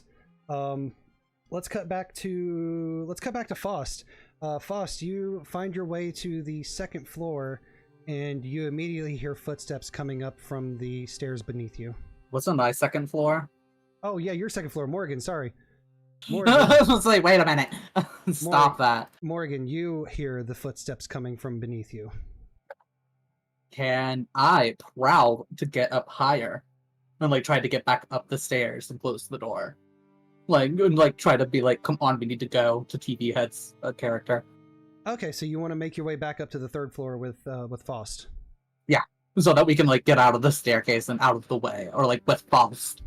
Yeah, okay. Because I'd rather just get out. Yeah. And like. If you want to be sneaky about it, yeah, absolutely. If you would like to roll prowl, go for it. Yeah. I'm gonna say that this is risky standard. Oh wow. Critical success. This is the critical success? Okay. Okay. Very good. You could again, suggestion. You could hide, let them pass you, and then be behind them, raring to go. That's fair. May I ask really quickly, this is directed towards Gil, where could I hide in this staircase? It's like a fire escape. Very, very few places. That's why I didn't say that. Yeah, I know this is an idea. This is very fair. much fire escape-esque. Yeah. Hear me out. You know how like you can kind of push yourself, you can like put your hands on either wall and then your feet on either wall. What if you like spider skittered up? Like, you're pretty spry for an old lady. It's like dark in there. That's funny. I will equally point out they're going up. Like they're going to the fourth floor. Fair enough. No, in a mad sprint, you don't go up, you go down to go under that very first floor, like under stair thing that sometimes they have at the bottom level. You know what I'm talking about? Yeah, I know what you're talking about. You know what? I'm gonna do that. I'm gonna be Yeah. nimbly, acrobatically, and perfectly, because I'm just that much of a girl boss. Yeah. Do that and get under the first stair. Then notice the second I think there's like someone coming. So I just do that. Yeah. Yeah. Okay, absolutely. Yeah. So Morrigan, you kind of like leap under the railing in a way to where you kind of like swing yourself underneath and drop a little bit, and then you silently land on the ground and tuck yourself underneath the that first like little flight of stairs, and sure enough the footfalls begin to fade upwards. Yeah, because with a critical success, you might as well, right? Like, Yeah. I mean, that's fair. Equally, good luck, Faust. yeah. I was gonna try to be like go up and try to get in done. Yeah. Like go. Like well, going up for me is a little bit easier because I just have that one. They're not gonna go to the roof, so I just kind of go up to like that. Where is the apartment? I thought it was on the 4th floor. It's on the It's 4th on the floor. 4th, but the roof. There's another little last bit of stairs that goes up into the roof. So, Morrigan, is there anything that you would like to do now that you have dodged the people who were coming up the stairs? Is there a way I could get my... This would be super weird. Is there a way I could get my trained hunting pet to, like, signal to Faust that there's a problem? Like, or people are coming? Like, I don't know if there's, like, a way to communicate that. I would say that that's Like, the thing you discreetly. could do. Yeah. You could, like, maybe, like, with, like, a hand signal, because he is a trained owl. Or It's a trained crow. owl, crow. It's a trained will crow. not do not diss my king here. My apologies. No. You could maybe, like, you've trained a secret like hand signal, and then, like, maybe you just point up. Yeah, I essentially communicate to the bird some kind of way of, like, warn, essentially, like, be on alert, and, like, they just know that, like, when the crow acts like this specific way. Catfish, I have words for you as a side note. But yeah, like a snap, like something just quick enough that, like, no one would really question it, but the crow knows, like, oh, alert. Yeah. And then the crow, I can see that the crow wants to go outside, and I can hear footsteps, and I kind of put the two and two together. Yeah, there you go. That works. Yeah, easy enough. So, Morrigan, is there anything else you would like to do in this moment before we kick it over to Faust, who is next in line for danger? Is there anything else I can do is the real question. If you want to think about it, we can just move to Faust, and then when we come back to you, you can let me know. All right. Yeah, that's all I can think of right now. So. All right. Okay. Boss, you see King, like, kind of fly up, like, that center column of the stairs, and he's squawking and flapping his wings, heading up towards the roof. And I feel like you would be able, like you said, you put 2 and 2 together to let you know that King was sent by Morrigan as a warning. Yeah. You know, 2 plus, I bet, and this is just me, but I bet that Doc knows the plan, and so it's just like comes into the stairwell, like just talking to this person. Yeah, I will say Doc would definitely know the crow as well, like, of the crow. So, like, if they saw King frantically flying, that would mean something. Yeah, for sure. Yeah, especially if, like, King who was with Morrigan flew up for some reason. Yeah. Yeah. I would say that Holly would definitely be able to see and recognize King flying from underneath. So Holly would at least know that Morrigan's down there somewhere. But Faust. So I go up from where I am and go. So I'm imagining line of sight.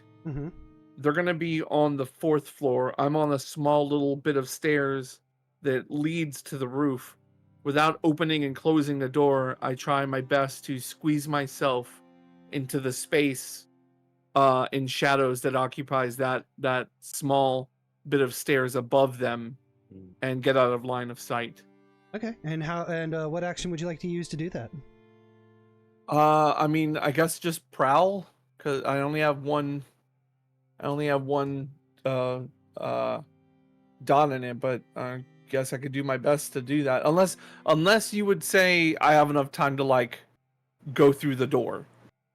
I would say that either one is a good possibility. You'd be able to do either or. You can go through the door there on the 3rd floor, or you can make your way up to that little... I think a prowl roll to make the door less loud is a bit easier than a prowl roll to squeeze myself into that space and not be seen by them. Yeah, so you basically just want to disappear behind into the 3rd floor, basically.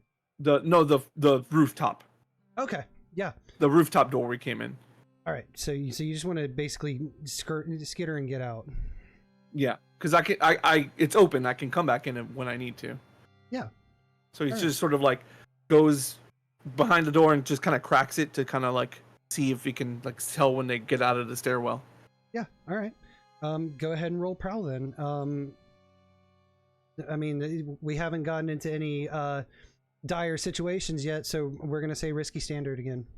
Risky May I standard. bring up really quickly, with me releasing King, would that give any kind of bonus in any kind of way? But like, since there's a heads up warning. Unless you took the stress to deem this as an assist, Oh. then probably not. Fair enough. Fair enough. Yeah. How many stress are you at, Faust? I'm at 3. It's fine. Okay, That should be okay. You helped me out earlier. That's why I was asking. I was like, wait a minute.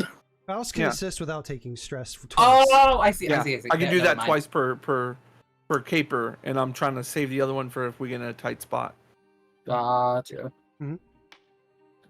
Hey, look at that. Let's go. Partial success. Okay.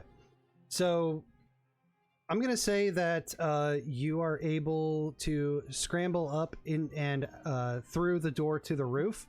What I am going to say as the complication is that on your way up, there is maybe a pebble that's on the stair or something that maybe you kick and that you hit with your foot, and it sends it down the center shaft of the stairs, and it pings off the bottom.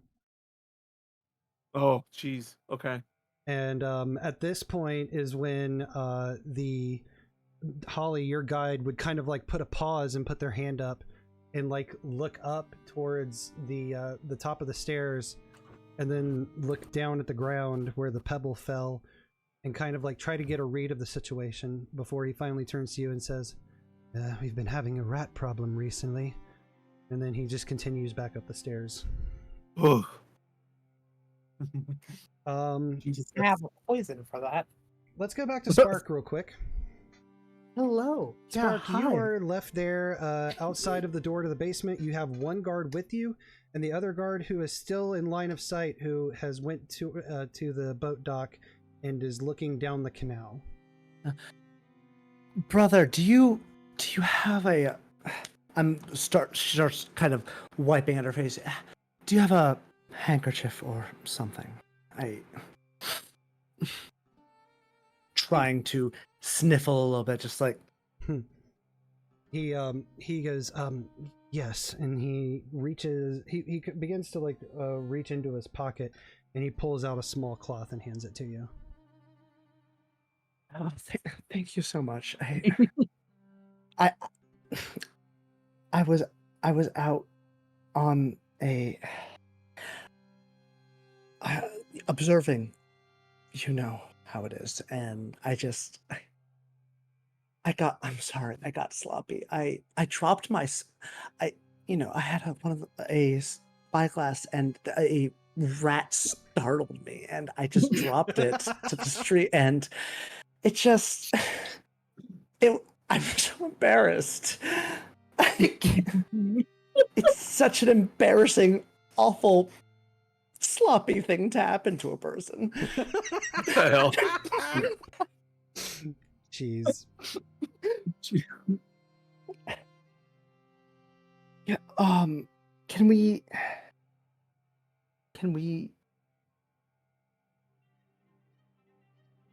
Is the alchemist available?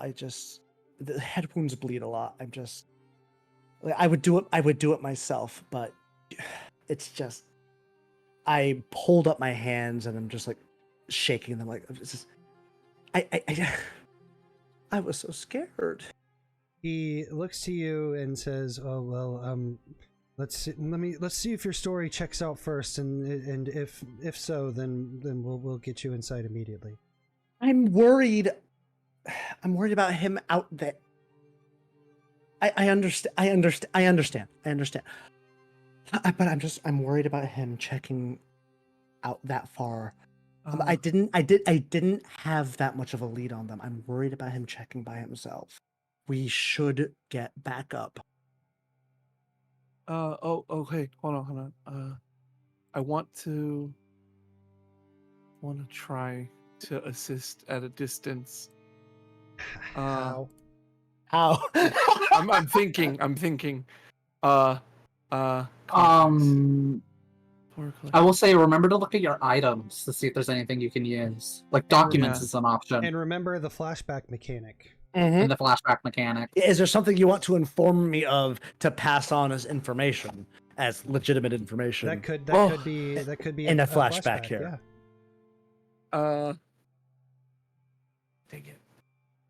Well, I was gonna say for zero stress, it said you could have like an ally pop out, but I was trying to look and see if any of our allies would be down to help with something like this. But I'm not too sure. We do know a spy through the Morrigan. Yeah. Okay. So if you want to call a flashback. So I do call a flashback that we told the assassin or the spy that to act like a lamp black assassin, and that when they tried to check if the coast was clear, because that's what they're likely to do, to like maybe start shooting at the guy and run away. Okay. But dressed as one of them. So I will say that Faust, since you're not part of this scene, I will say that if Spark wants to do the flashback, then Spark can do that, and that's Can I assist with the roll though with the foresight? Is what I'm saying. I would say you would have to actually be there doing something for an assist. I think the flashback alone would maybe facilitate it just to begin something. with. Okay. But I don't think you could outright assist him from where you currently are. Yeah. Yeah. No. So absolutely. Yeah. I would love to take the flashback too. Okay. So justify my story. I'll take a stress, or no, I guess it's 0 stress or 1 stress. I would take it. Yeah, Spark would take the stress. And I would say, so the way that the flashback stress works is depending on how convoluted and complex the plan is for the thing that you're doing in the flashback determines how much stress you're taking. I would say that since it's not your personal ally, it's an ally of Morrigan's, and that you are basically, you know what, this is gonna come down to an action roll, because those can take place during a flashback. They don't know you, but they know that you're affiliated with Morrigan, and you're basically being like, hey, I need you to come on this job for us and play as bait. Yeah. Which is kind of like coming from somebody other than Morrigan. Yeah. It's like, look, all you need to do is take any shot as soon as you see someone else come out of the bottom entrance to the Red Sash Sword Academy. Just take a shot. You don't even need to hit anybody. You just need to take a shot from across the canal. It's very easy, very low stakes for you. I just need you to fire this pistol. Okay. So then I'm going to ask that you do an action to get them to go on board with this plan. And I'm going to say that this is going to burn you... 1 stress. So stress... So I just... I click that. Yep, click the stress. And then whatever action you want to use to get this person part of the plan. This would, in terms of action rolls... this also seems like a consort action. That's fair. You have some level of familiarity with them, I would say. Yeah, it's friendly. It's not like any kind of like emotional manipulation. So it really wouldn't display. You're just asking. This is just a contact of a contact, basically. Yeah, a contact of someone you work with, essentially. So position wise, what will we put this in? I'm gonna say for flashbacks, I'm not for this particular flashback. I'm gonna say that this is controlled and standard. Okay. Yeah, because like you were just talking to someone in the worst case scenarios, they say now. So. Yeah. And I'll just do that. No. Hilarious early somehow. Push it with the stress, maybe. Yeah, I think I'm gonna push it. You have to. I'm gonna push it. Roll the die. Oh, gotcha. Damn. Then So I have something. So because you're using a flashback to recruit this person, they're gonna. I have a plan for this. I have a plan for this. Okay. Okay. So do you want to resist whatever the failure is, or do you want to let it ride and see what happens? Yeah, I think I will try to resist the failure of this. Goodness. Okay, so you're going to take 6 stress, but roll whatever your weakest attribute is. That is the vertical line of dots. Okay, that's vertical. I mean, it's prowess or resolve. Yeah, so either one. Yeah, either one. No modifier, just. Look at 6. that. No stress. 0 stress. No stress. Let's go. Yes, That's yes, very yes. good. Okay. Too blessed to be stressed. Let's go. Okay. So then I'm going to say, so the thing I had cooked up doesn't happen. But what is going to happen is that this person comes down the canal and kind of takes a just like a random off the hip shot towards this guy, and then turns around to flee. And as they are running down the canal, the sides of this little canalway, that guard is going to turn around and say, "Dear gods, she's right. The lamp blacks are here. At least alert the others. I'm gonna go after him." And that guard begins booking it after Morgan's contact. That guy. If you fuck up one of my kids, we're gonna have beef. I hope you know that. Is that who they are? Yes. The spy? I thought The the spy? spy was like an adult Yeah, that you knew. They are an adult, but they're still a child, like one of my kids that I took care grown of. up. Oh, Yes. gotcha. An adult child. Okay, I'm just like, No, not an I was like a actual literal child. child? Holy shit. No. So okay, so that guard begins chasing him down. The other guard turns to you and says, I need to go alert the others. I'm sorry, I can't let you in right now. And he turns and starts running for the door. okay, I am going to pretend like I am not going to follow him through the door, that I'm just staring at him desperately. As soon as he closes that door, she's going to tinker that shit open. All right. You want to break the lock on that thing? Go ahead and give me a tinker, and then we'll reconnect with Holly after you're done. Okay, risky, controlled. There's nobody watching me. There's currently So- nobody watching you, so I would say that you are in a controlled position in the its standard effect. Cool. Jesus. Go. Or partial success. Holy crap. It is a partial success. That's the only thing that saved you from a crit, basically. Fucking hell. Shit. These guys hate us. This Dirty is what we John's get delivered today. Okay. Gil, the this deal. is why we don't take sponsorships. Here's the deal. I'm gonna say that you do pick the lock, but in the process you break your lock picks. All right, cool. No So, lock picks. So picking locks from here on out for the rest of the score is not a possibility.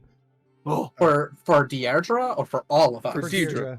Deirdre. Okay, cool. Cool. I was like, let's say, wait a minute. no, yeah. On a 1-1-1, Deirdre does such a bad job. All of our picks shatter in our pockets. All right, That'd be Holly, funny. you eventually do with your friend make your way to the 4th floor, and as he opens the door, you walk in and you see that it is simply a single hallway that it leads from where you guys entered out of the fire escape all the way down to another door that you would assume could take you downwards. But in between that is a door to your right. And he approaches and he simply knocks on the door and waits.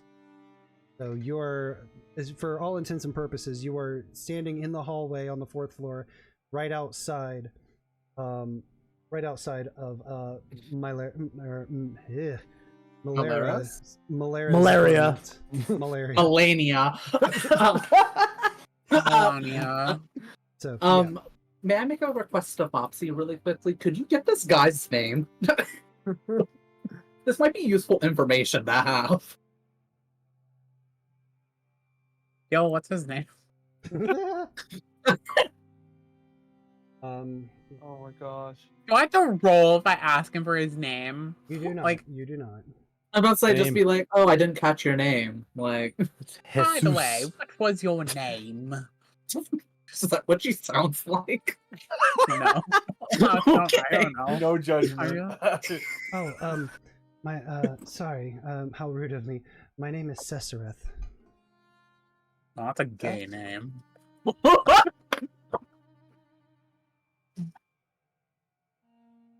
Oh my Probably wouldn't say god. that was out of character, but she would think it. So Interesting. you were standing outside of Malera's apartment with Cesareth. Oh my and you're gosh. waiting for Malera to answer the door. Is there anything you would like to do?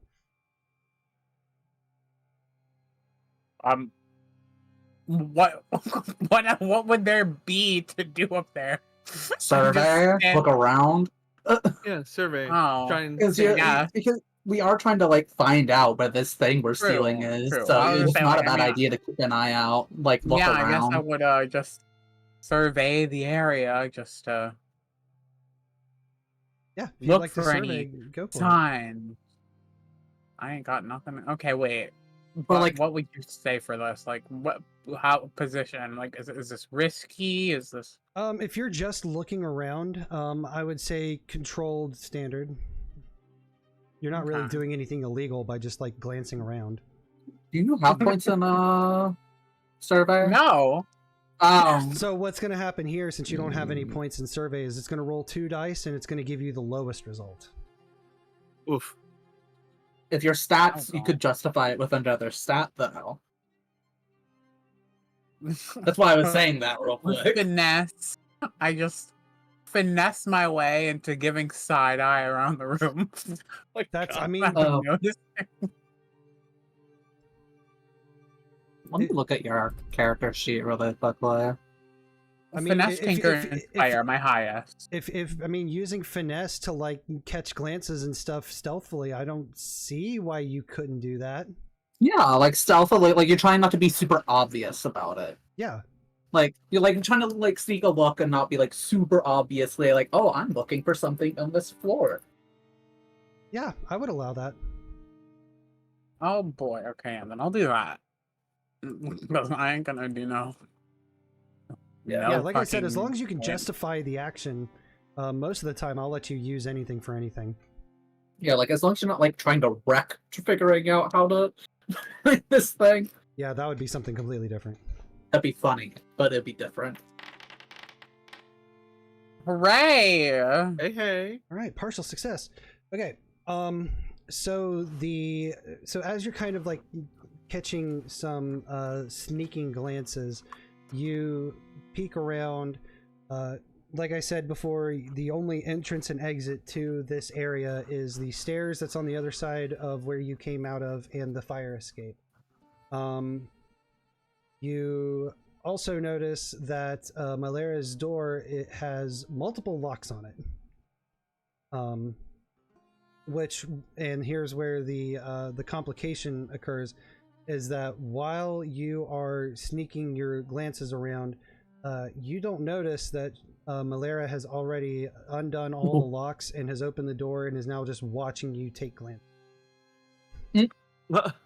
That's awkward. Pardon me for walking around while I'm waiting for you to unlock your 50 fucking locks, lady. And when you finally bring your attention to her, she's standing and looking at you with like a raised eyebrow, and then she turns to Cesareth and says, "Is this the doctor you told me about?"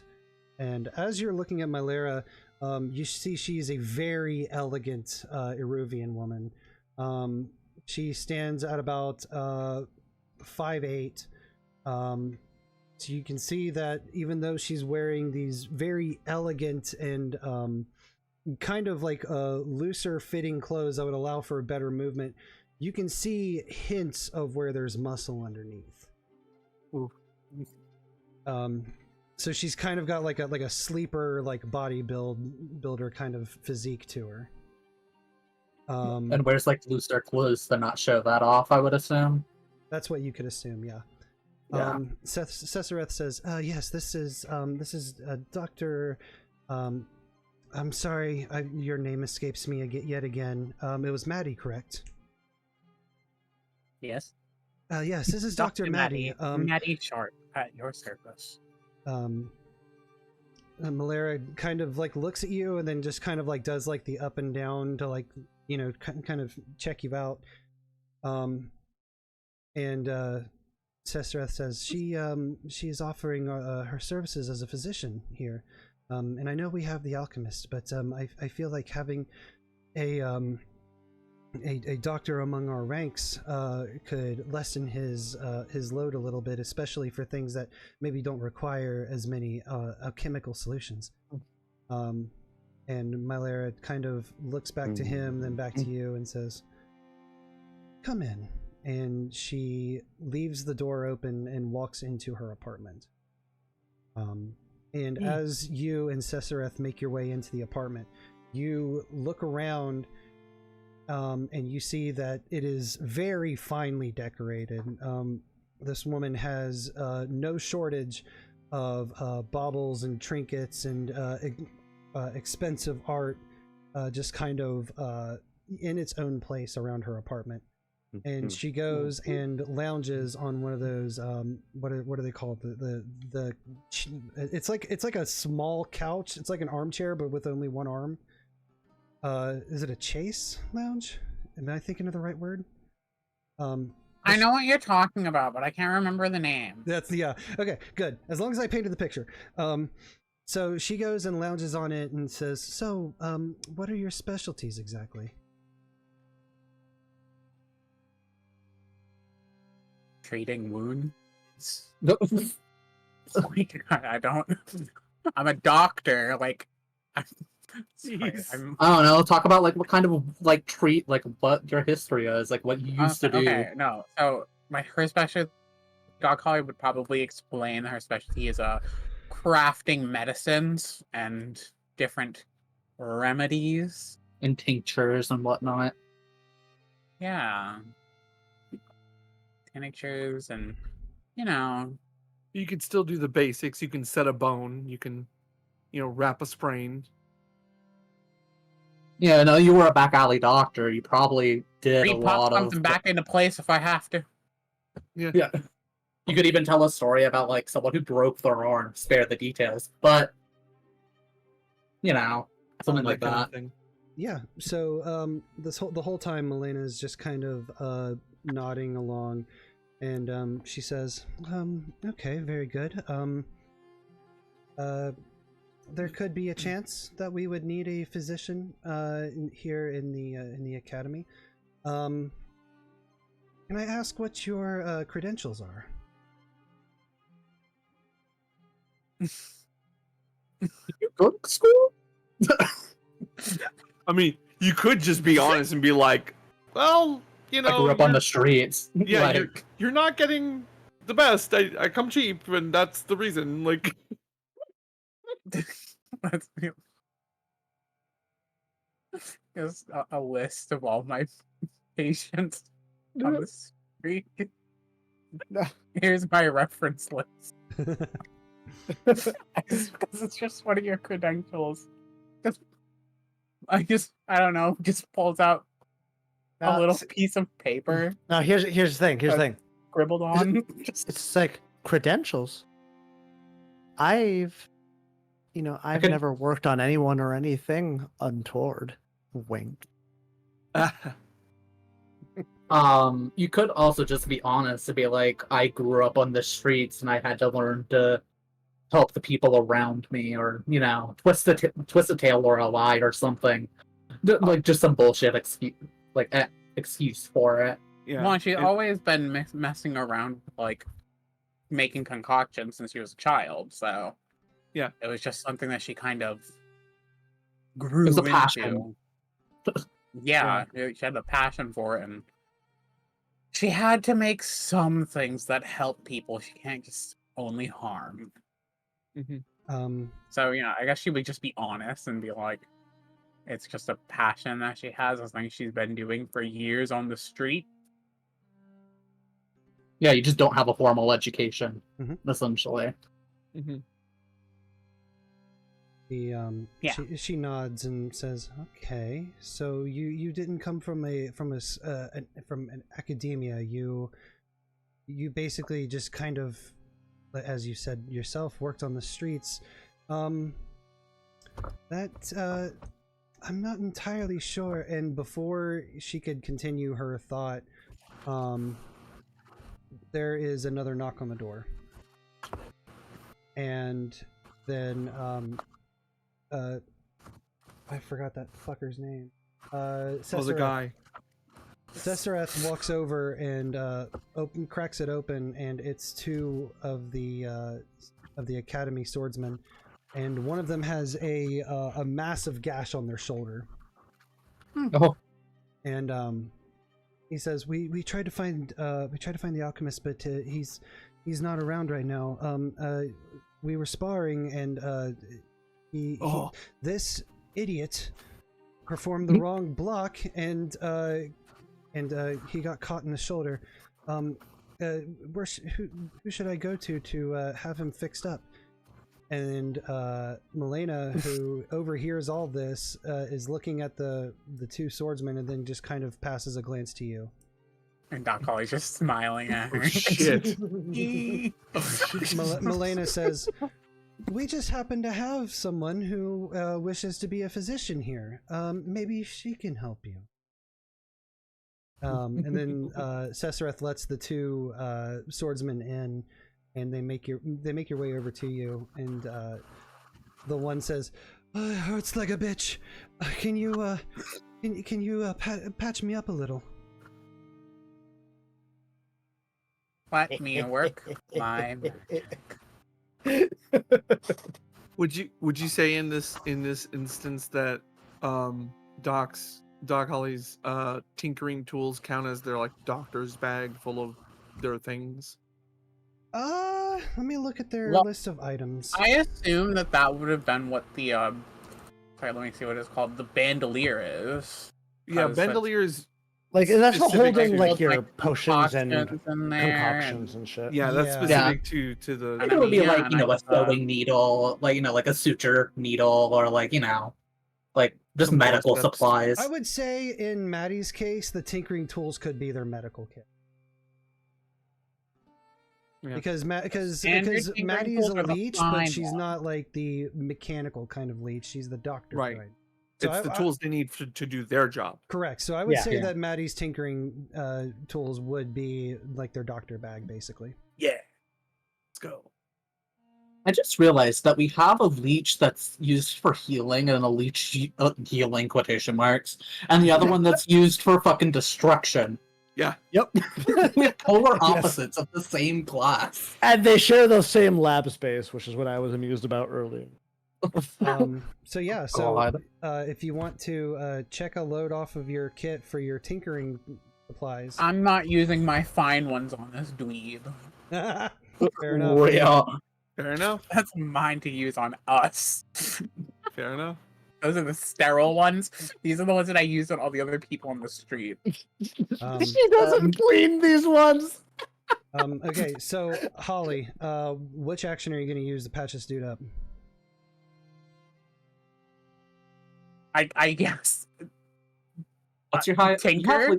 You have two in I Tinker, guess. right? Tinker would Yeah. make sense for this, yeah. Because, Yeah. I mean, I'm tinkering with his body, if Yeah. you will. So Absolutely. So here's the thing. Here's where what I'm gonna pitch you. Okay. I'm gonna say that the effect is gonna be standard, but I think the position is going to be desperate, and here's why. Because if you fail to patch this dude up, or worse, make the wound worse, then Malera is gonna instantly know that you're a fraud, and he is. Or at the very least, they don't want you around because you're not good at being a doctor. Yeah, and then we'll see what happens from there. Oh God. So I'm gonna say desperate, which means that when you roll something desperate, you will mark a box in the attribute that is associated with. So for you, you'll be marking a box in insight. Okay. All right, and then you're What going to does mark that mean? your. When you roll a desperate action, you mark an XP in the So attribute that's how you get for. more ticks. Oh, That's how you get more. Yeah. It's XP More essentially. points. Like you get more points and stats. Okay. Yeah. Oh, by doing desperate actions. Correct. Oh. All right, so yeah, so since you did that, go ahead and give me your tinker roll. Desperate position, Yeah. Do it. partial Hell success. You do it, but there's a consequence. Okay, So maybe a doctor. I never thought I was a good doctor. okay, so I'm going to say here's how this is going to work out.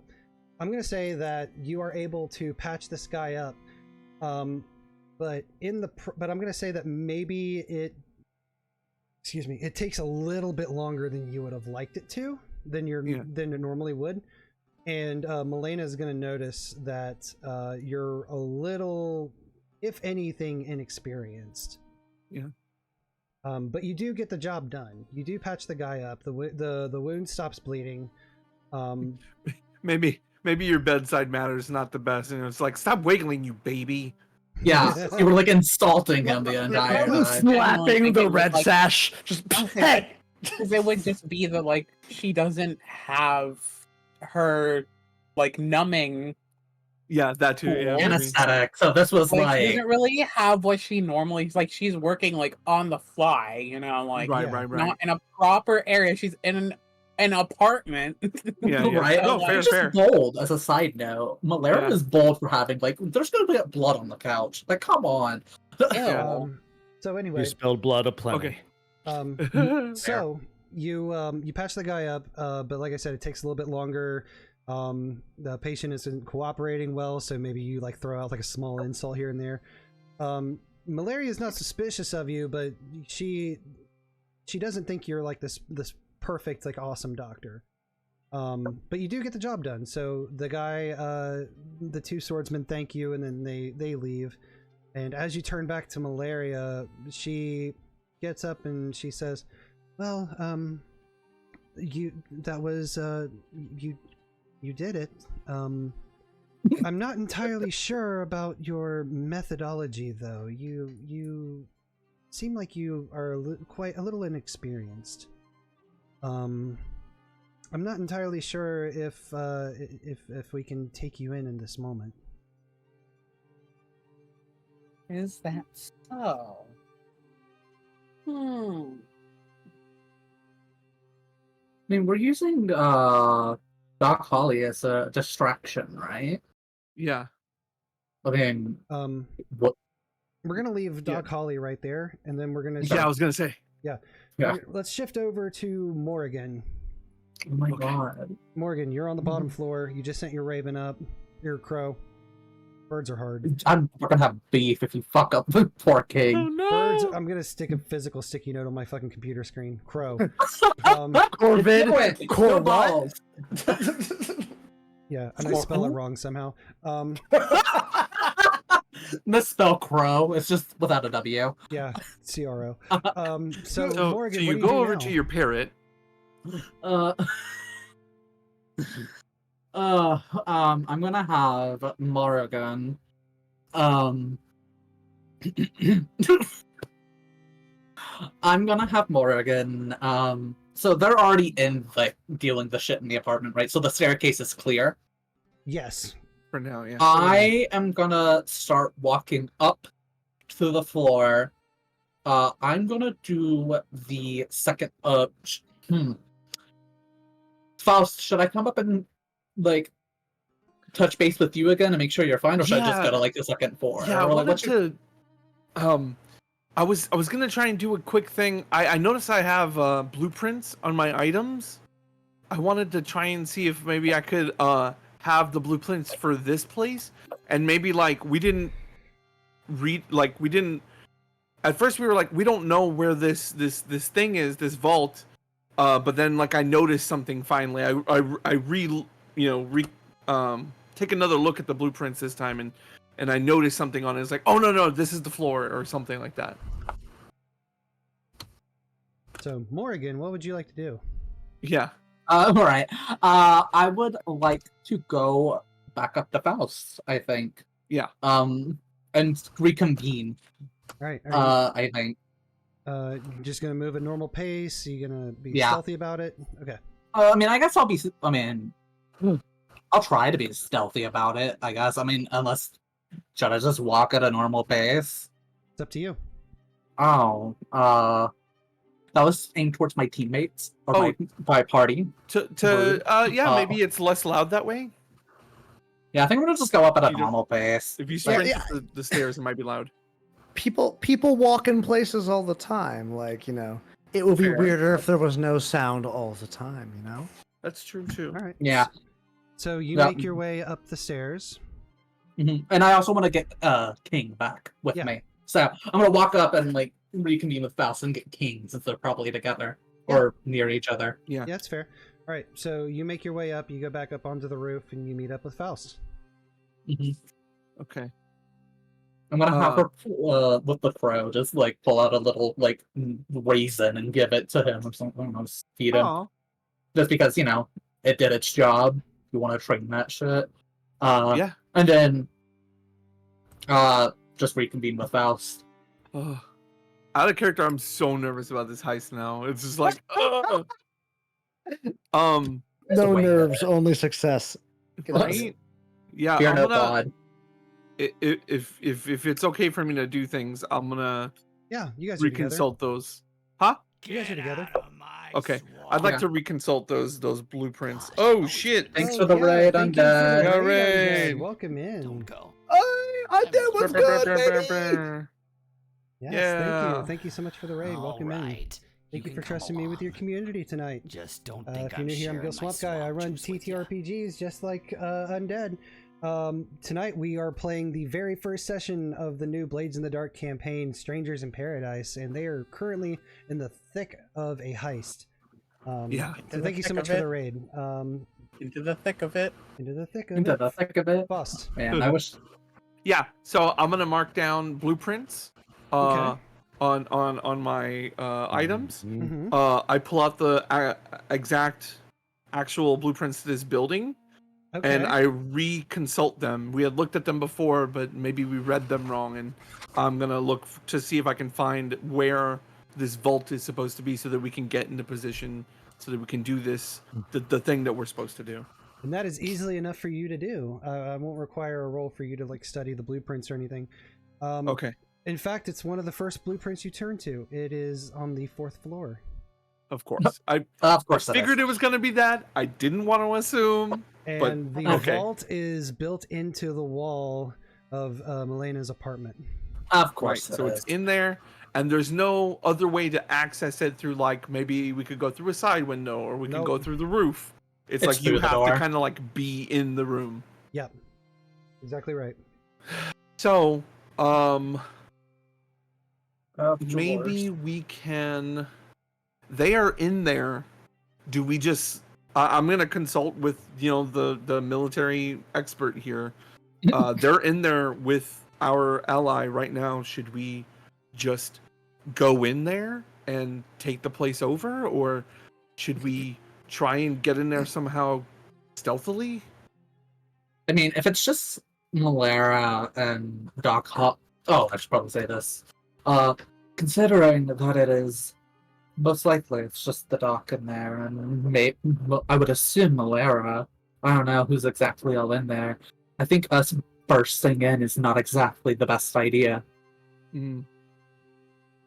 We don't Okay. even know what's in the door. We don't know that there's locks. But like, Yeah.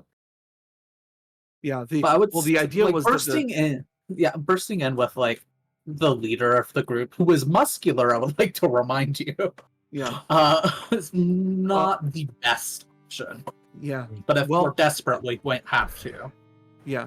Well, the plan is, I think the plan is to wait for the signal to smoke, and hopefully they evacuate, and then we can go in after. But kind of taking a minute. So I guess if you think it's a bad idea, maybe we shouldn't tip our hand. We'll just stick to the plan, and we'll try and wait for them to leave on their own. All right. Things are I just feel a little cagey right now.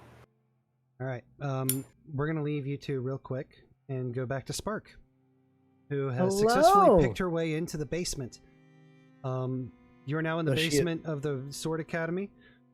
As most basements tend to run, it's very musty, very little light. A lot of the like the pipes and the mechanics of the house are here. What would you like to do?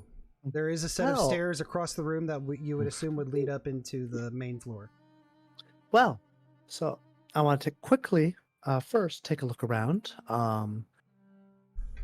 What's the material composition of my surroundings? Mostly stone. Mostly stone? Okay. What about the door I just went through? The door that you just went through is it's wood. It's with like metal like supports, like Reinforced. it's reinforced wood door. Yes. Oh, okay. Good enough. One guard has run down the canal, one guard has run upstairs. Well, for now, we're going to start a fire at this door. Little bit of standard, basic fire oil, a Duskval classic. Absolutely. Well, should do the trick here. Mm-hmm. Be a very greasy, smoky fire. Yes, but also we did speak a lot about smoke. Me and good old little Asher. So I think I will use the fire oil to start burning the door here. If there are any wooden beams and foundations with between the stone, we might be able to catch a little bit of that. But we'll do better work upstairs.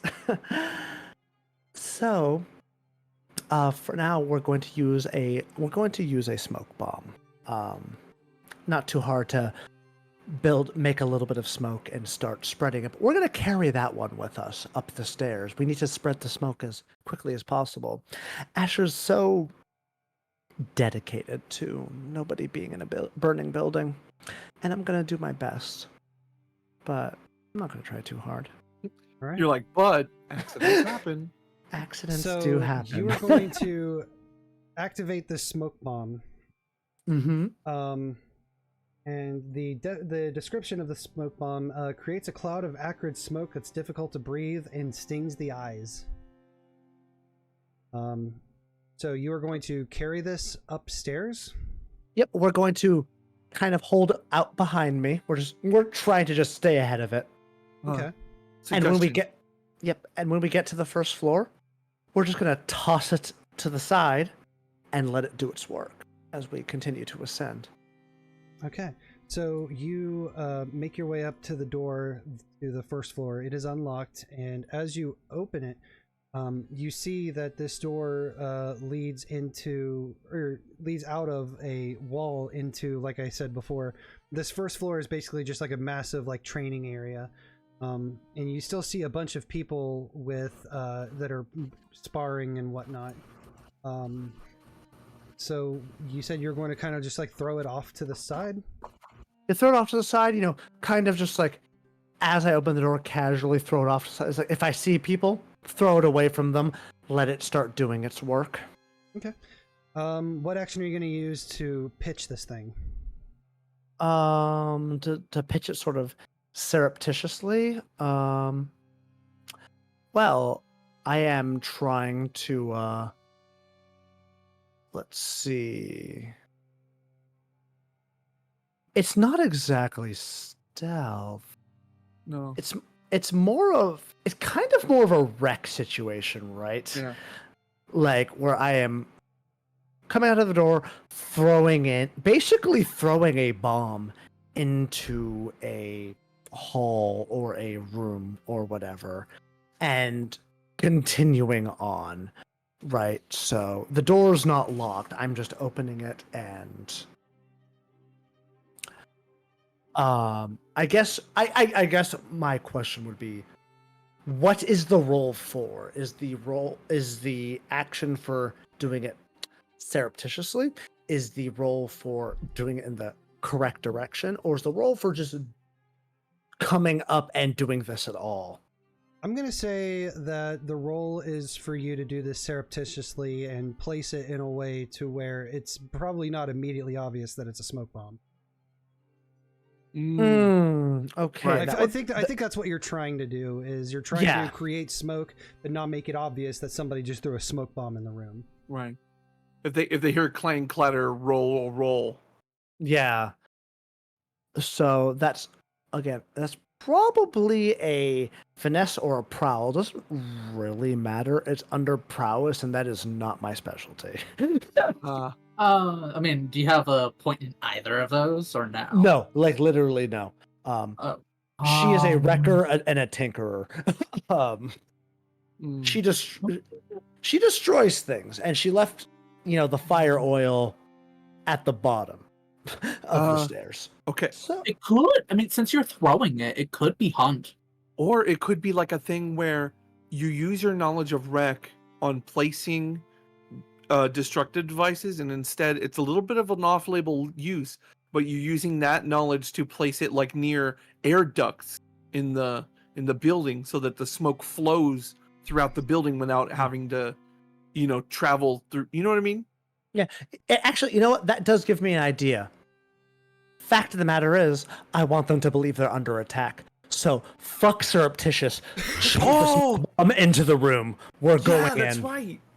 You already set the So you already set the tone because you blamed it on the thing. Yeah. So, are you still going to do this in a stealthy manner to No. throw that in there? Oh, you're just going to open the door, say "What's up, bitches," and throw it? Yes. Just like, yeah. No, we're just gonna go. We're going kick, like literally. I want them to hear a slam. We're kicking open the door, and we're chucking the smoke bomb at the first group of people I see. Oh no. You could also just like open the door, like throw it and then slam it. But that works too. Nope. She is so excited to kick open a door. She's never gotten to kick open a door before. She's so hype right now. This is the best day of my life. Excellent. All right. Okay. Yeah. Then. And what action did you say you were going to use for this again? A wreck. All right. We are causing problems now. You're causing problems on purpose. Go ahead and give me that wreck roll. I'm going to say for you to make such a grand entrance and expose yourself to all of these swordsmen who are training right now. And they probably caught wind that there is a lamp black attack happening. So they're on edge. I'm going to say that this is going to be, your position is going to be desperate. Yep. And I'm going to say that this is going to be for standard effect. If you succeed this, they will believe that this is a legit lamp black attack. But you are in a desperate position, so go ahead and mark whatever the attribute is above wreck. Mark an experience point in that track. Holy Sweet. shit. Well, Let's go! All right, partial success. you can put a message with it. Yeah, you can put a note with it for what you're rolling I for. didn't know that. Yeah. Amazing. What? Amazing. Okay. All right, you do it, but there is a consequence that you suffer. Okay. All right, I got this. Okay. So here's the thing. You kick open the door. You basically say, lamp black's in the house, and then you toss this smoke bomb into the room. Lamp black's in the house. So yeah, you toss it. The smoke bomb begins to go off in front of this crowd of people that you've targeted.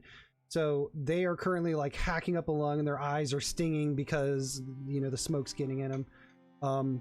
But everybody else who is not part of that smoke bomb, I'm going to do a fortune roll real quick just to see how many of those people that is. Oh god. Oh gosh. People.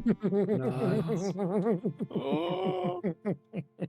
I'm just going to do this. Here we go. One die. Okay, so I don't know. Fuck, ignore that failure. 3 people who are not caught in that smoke bomb immediately lock on to you, and they ready their scimitars and begin to approach you.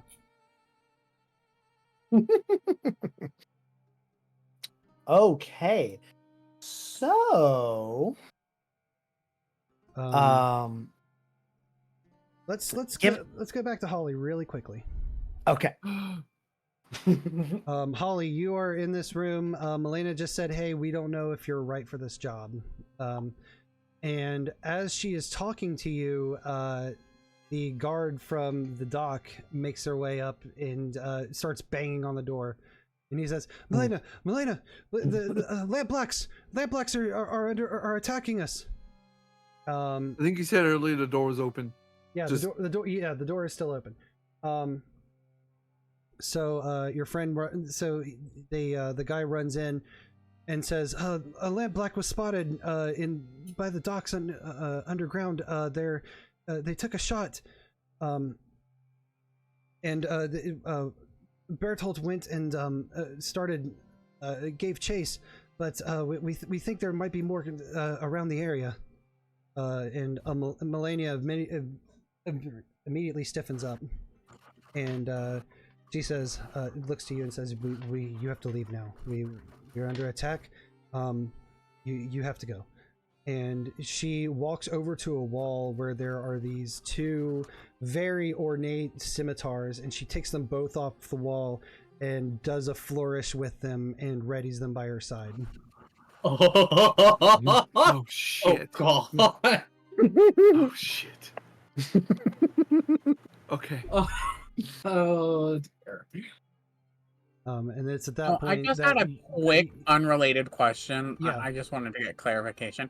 Does chloroform exist in this universe? Some version of that does. Goody. Good. Let Okay. me look through here. I'll have to. Or just like Make some it kind of at chemical some that can point. knock someone out, like an Yeah. equivalent sort of thing. Like even I have a vial of slumber essence. Is the There's, thing I Snap have on on my a sheet. teddy bear and hold it to their There's face. something called trance powder, which is a glittering blue powder that induces a pleasant hypnotic trance when inhaled. There is Black Lotus, which is a tar-like resin made from the leaves of the plant. It induces a coma-like stupor and visions. Take your That pick, sounds really. fun. I mean, I'm just looking for something that just knocks a hoe out. Just. I think what you're looking more for is either, like I said, trance powder. Standstill is also an option, a powder that causes temporary paralysis. They don't have slumber essence in there?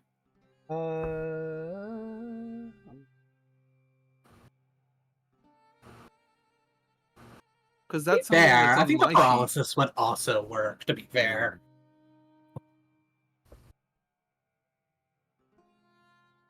It's just not realized I immediately in like the sample creations, but Yeah, because I've- that's like on my sheet as a spider. Like I just have that, so I'm sure it's something that they could get. Maybe I don't know. potentially. I mean, it's an equivalent. Just view it like a chemical or a poison of some kind that sedates people, essentially. Knockout stuff. Yeah. Okay, so what's your move here? Oh. Honestly, I don't really know because as much as I'd love to stay in the room, this bitch got them swords, and I am not ready to get hacked to pieces. Thank you. Maybe you can ask to try and escort the wounded guy down while they go ahead and like y'all are ready to fight. You know, I can help take this guy. I can at least help take this guy down to like where he can like. I thought they already left though. They did already leave. Oh, they did. It's just the No, wait. escort. Now Morrigan and Bob are outside the room, right? Yeah. They're We're up in- on the roof. Drop his name. They're on Well, I the mean, we're roof? nearby. Okay, would there be a way that I could possibly have it so that when she goes to close the door, she thinks it closes fully, but it doesn't? Oh, like you want to like sneak and like jam the door somehow? Yeah. Yeah, absolutely. How do you do that? Do you have any equipment on you that you could use to do that with? Hold on, let me open my character sheet. Let me see. Let me look. Hold on. Again, I've always got a suggestion if you want it. I don't want to suggest too much because I want you to play your character. I will say Mopsy has absolutely no idea what she wants to do right now. So No. okay. Fair enough. Well, Oh my god. Wait. you How much have your space? tinkering tools. Maybe you Okay. could do a sly tinker check to kind of like jam like the equivalent of like a button in the door, where the wedgie thing goes in that hole on Or, the like, door. You if- just kind of jam something in there real quick with your thumb. Or, like and- if you know, like you could tinker by like just jam something in it, like Okay, just I something already you have on. used my tinkering tools though. Didn't I? Well, you have I them would- for the duration of the. The yeah. highest. Oh. You yeah, still you don't have use them that. just once. Yeah, like if you okay. use your Yeah. if you then use your yeah, items, okay. yeah, if you use your items to pull out like a pistol, you have your pistol for the rest of the heist. Yeah, it's not like a one-shot thing. Yeah, Right. It's only if it's like if it breaks after like a Yeah. failure. something like that. Yeah, Yeah, yeah, that's why exactly. Deirdre doesn't have her lockpicks anymore because they broke. Like she would have still had them otherwise. She failed. Okay. She failed. So I'll do that. So I'm assuming this is gonna be. Is this gonna be risky or desperate? Because there ain't no way they're gonna be controlled. Like this is move. Yeah, move. no. I'm gonna say this is desperate because if they notice that you're doing something to like jam the door, then shit's gonna hit the fan pretty quickly. Then the jig is up. Especially with the centaur lady. Is going to be limited. Yes, correct. You're not doing anything spectacular. You're just trying to like block a door. Yeah. Hey, hey. Partial That's success. not too bad. Okay. That's how you do it. You have to say yeah. Uh, Try it next time. All right. okay. So so as you guys are leaving, you toss what do you toss into like the door to like jam it? Like kind of keep it held open a little bit. The equivalent of like gum. Like,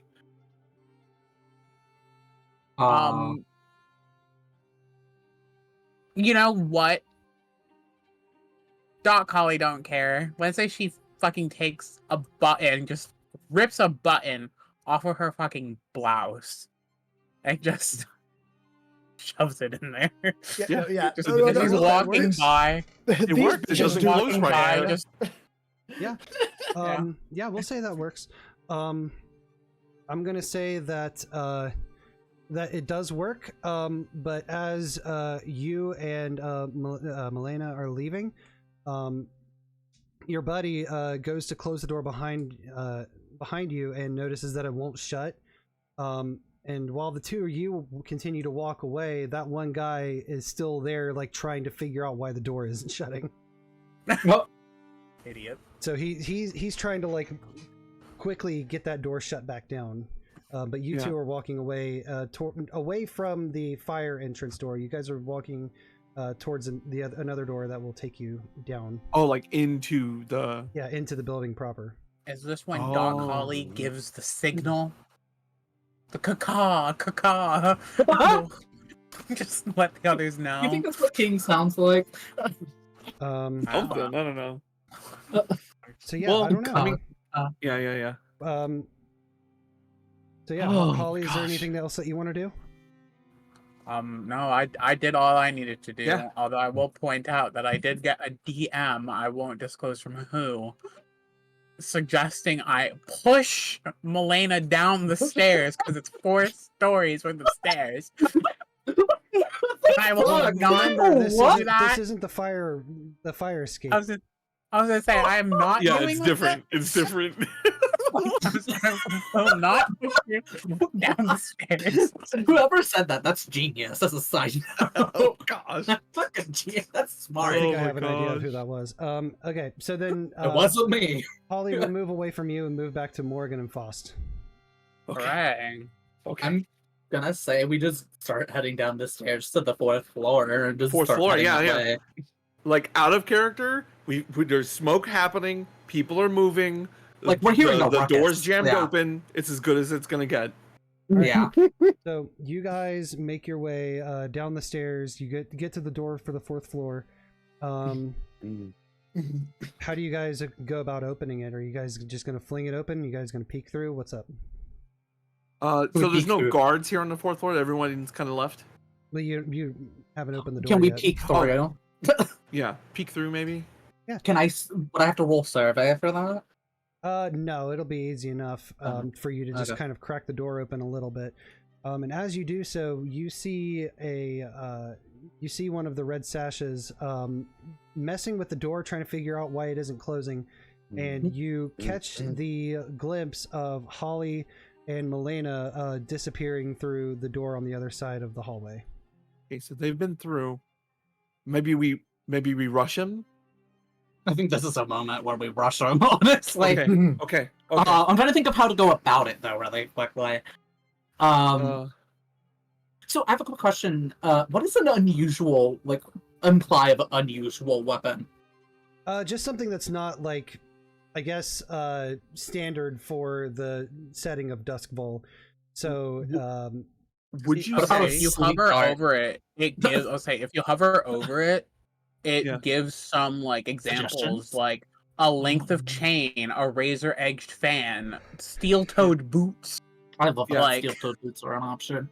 Boot off your feet across an entire hallway. Would you say a a tranquilizer dart pistol would be an unusual weapon? Or would you say a pistol but just loaded with tranquilizer rounds, if that's something you could do? I think especially since we have a lady that does poisons and whatnot, I think we could have had a poison coated something. Oh yeah, it doesn't even have to be a pistol. It could be a small little crossbow, a hand crossbow, or a dagger, even just a way to get him. I was gonna say one of my italicized items is a blow dart with nice, or the tube and the dart. So yeah. So it is a thing. Okay. It is a thing that exists. Could I expend my unusual weapon to have a blow dart? I haven't spent any points yet. I was gonna give it to you. I think I have 7. I think. Okay, go for it then. Blow dart. If you're fine with this, of course. We didn't get your answer. Yeah, I'll say that that counts as an unusual weapon. Sure. Cool. Blow dart gun. It's just a normal pistol. That's enough pistol shape that where I would know how to use it. Hand crossbow. Yeah, something like that, essentially. Yeah, hand crossbow. Sure, we'll count that. And I would like to. How long is the hallway? I would say the hallway is probably I'm gonna say the hallway is 80 feet long in total. And where this guy is messing with the door is probably about 50 feet down. Is that would I have to worry about missing that? I don't know how long that is because I have poor sense of distance. I would say if you missed, he wouldn't teleport over and cut you. Yeah. Okay. I would like to try to shoot him with Hunt. Absolutely. Go for it. I believe if you would like to assist me in some kind of way, that'd be great. I'm definitely going to say that this is risky with great effect. Great effect. Okay. Is there any other modifiers I could think of for now? Unless you push yourself to get an extra die and take 2 stress. You have 3 for Hunt, right? I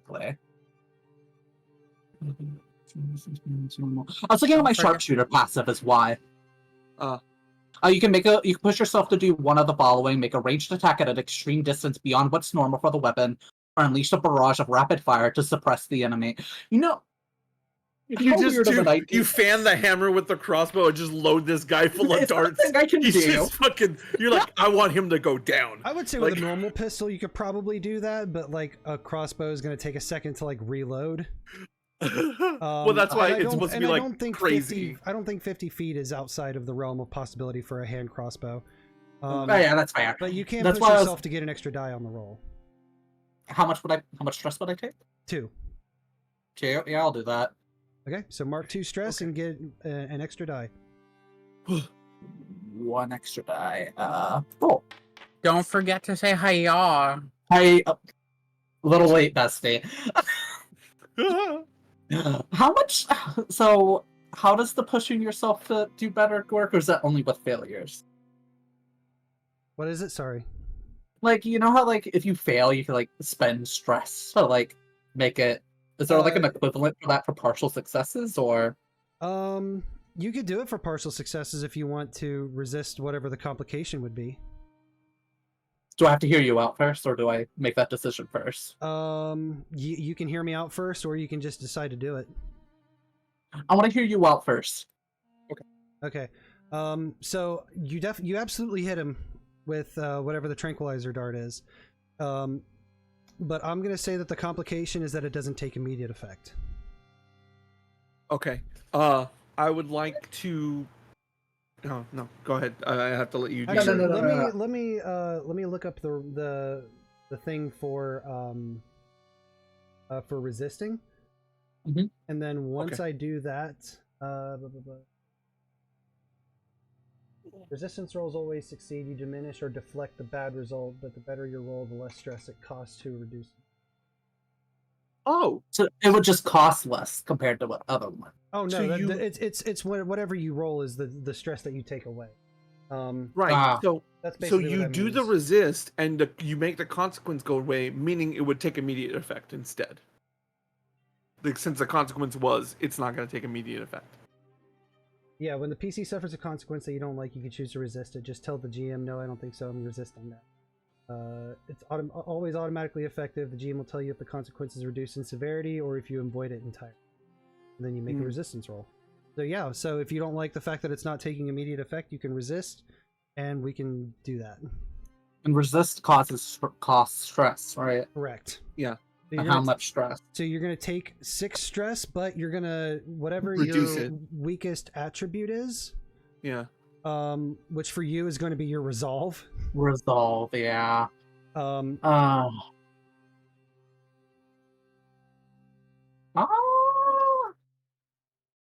I think I'm terribly sorry. I have goofed this. Because the only reason why you would use your weakest attribute is when you are when you're reducing stress by indulging in your vice. When you're resisting, you can choose any of your attributes. Can I roll 2 more dice to see if I reduce that amount of stress that I took from the thing earlier? Or yes. No, I'll take it. If you would like to, you can, because that is my goof up. So Morrigan, you can use any of your attributes to resist. You only use your weakest attribute when you're indulging in your vice. Okay, gotcha. So is it a dice per the first in the line, right? Yeah, the vertical line. So your prowess, So you I would roll click 3 prowess. dice. Okay, cool. So I'm gonna roll that then. No modifier. Is it slash roll? You just click on the attribute's name. No, I mean, yeah. Or you can click the dice button on the left. Here, I'll just roll consort, but you'll know what it means. Yeah. So Okay, I rolled 2 3s, so it would have reduced by a lot more, I guess. Like it would have reduced by 3. It would have reduced by 3. Okay, cool. And so whatever this, so I say no to that, and it works perfectly fine. And whatever the outcome of this is like how much stress I take. It's 6 minus whatever your best result is. Okay, cool. So 1. So you take 1 stress. Yep. Oh, amazing. All right. So this guy gets hit with the tranquilizer dart. He looks over to you only long enough to recognize that you were the one who shot him, and then he drops. Okay. All that military stuff went to good use. Yeah. All right. I'll run up and take the dart out of him. Very good. And yeah, I guess we start walking towards the door. Yeah. Yeah. You make your way into Milena's apartment. You see all of the extravagant shit, and you know exactly which door of the vault is hiding behind. And you can see that it is conveniently covered up with a massive painting. Of course that is. Let's kick it back to Spark. Oh hi! Because they're in an interesting position right now. Yeah. All right, Spark. I'm gonna go to the bathroom real quick. I'll be right back. Absolutely. Spark, you are now staring down 3 of the red sash swordsmen who were not caught in the smoke screen. You see that they've readied their scimitars and they're beginning to approach you. Well, okay. So, question: how far from me is the nearest stairway up?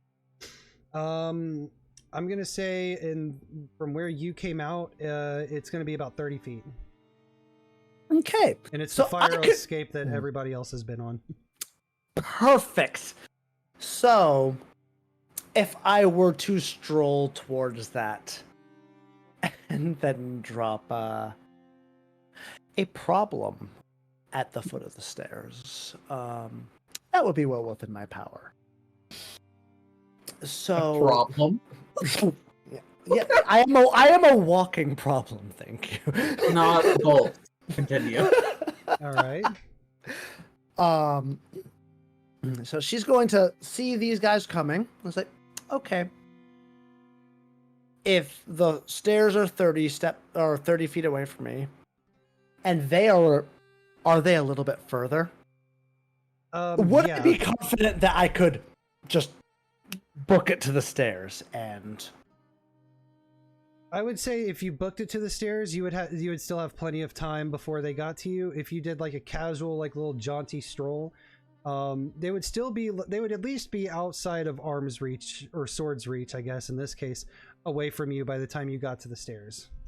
Oh, that one's perfect actually, because I want them just out of arm's reach, because we're going to get to the bottom of the stairs and we're going to whip out our special brew.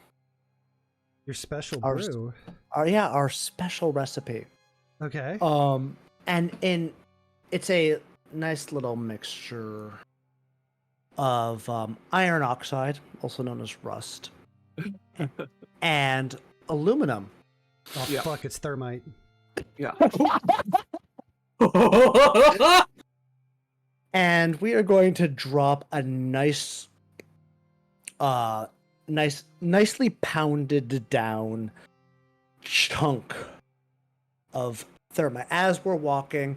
They're almost in arm's reach. That's tough. That's scary. But you want to know what else is scary?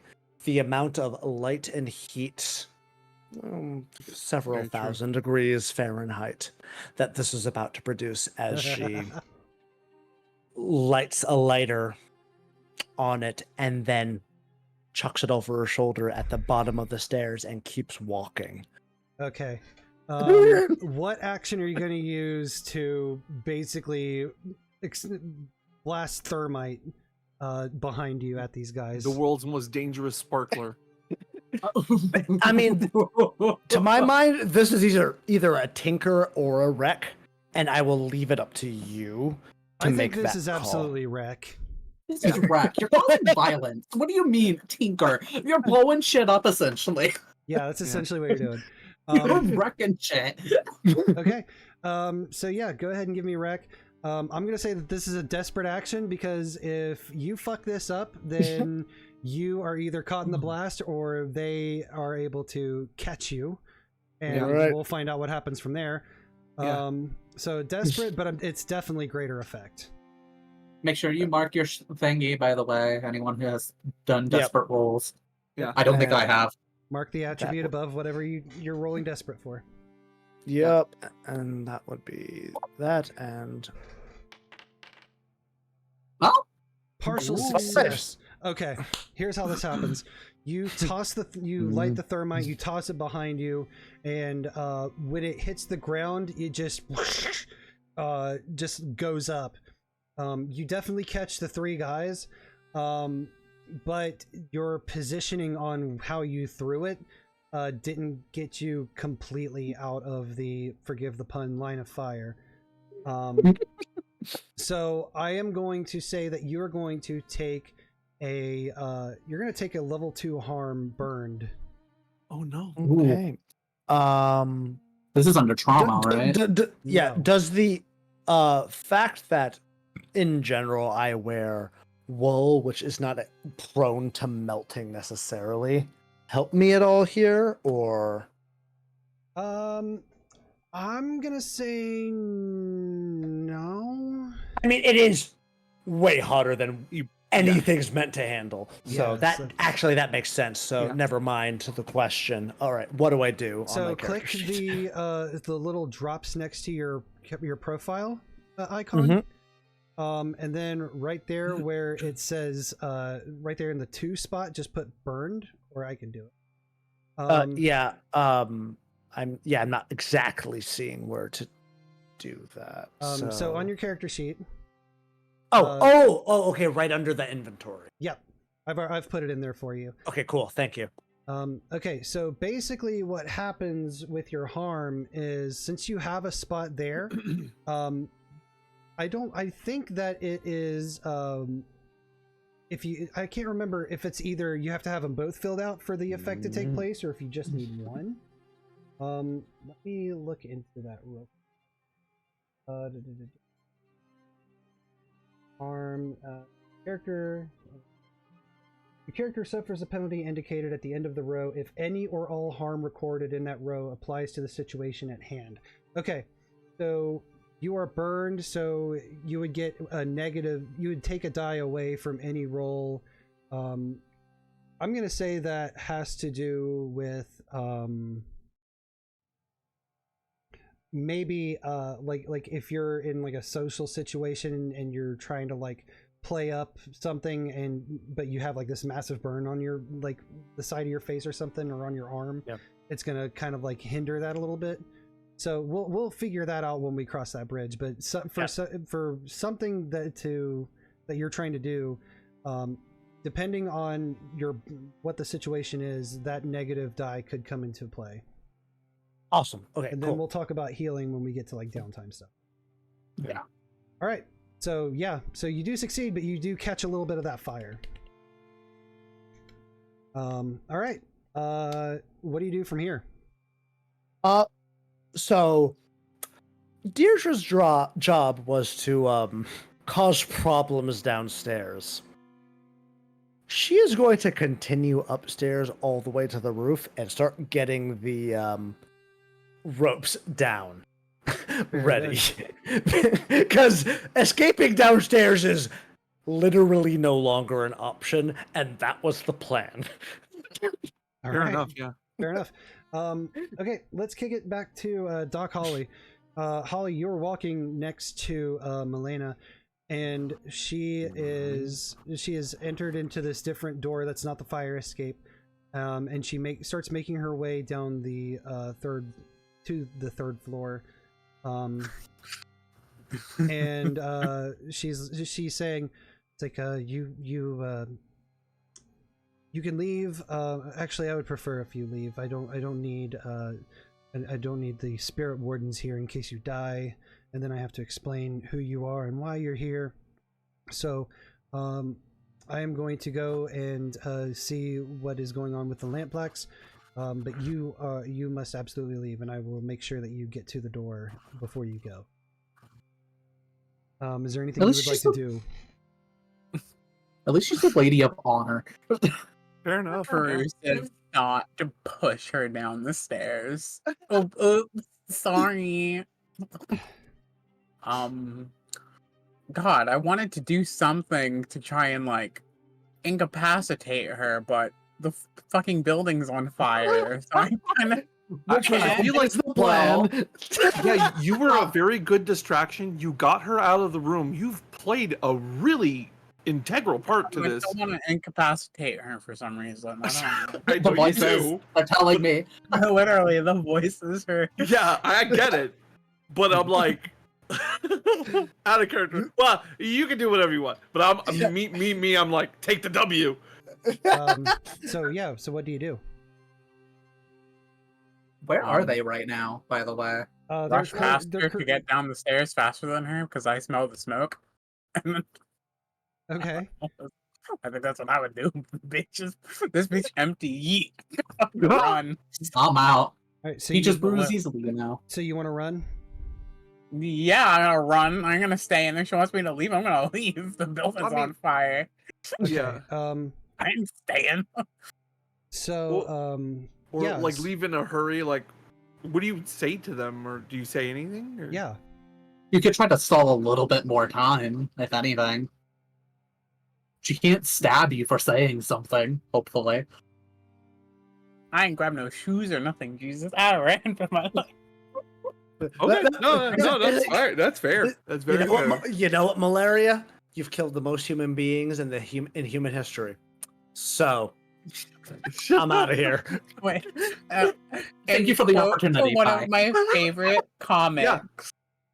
Run, sister. I don't want to become a statistic. Oh my gosh. All right. Whoa. So, But no, I would probably just say that she would I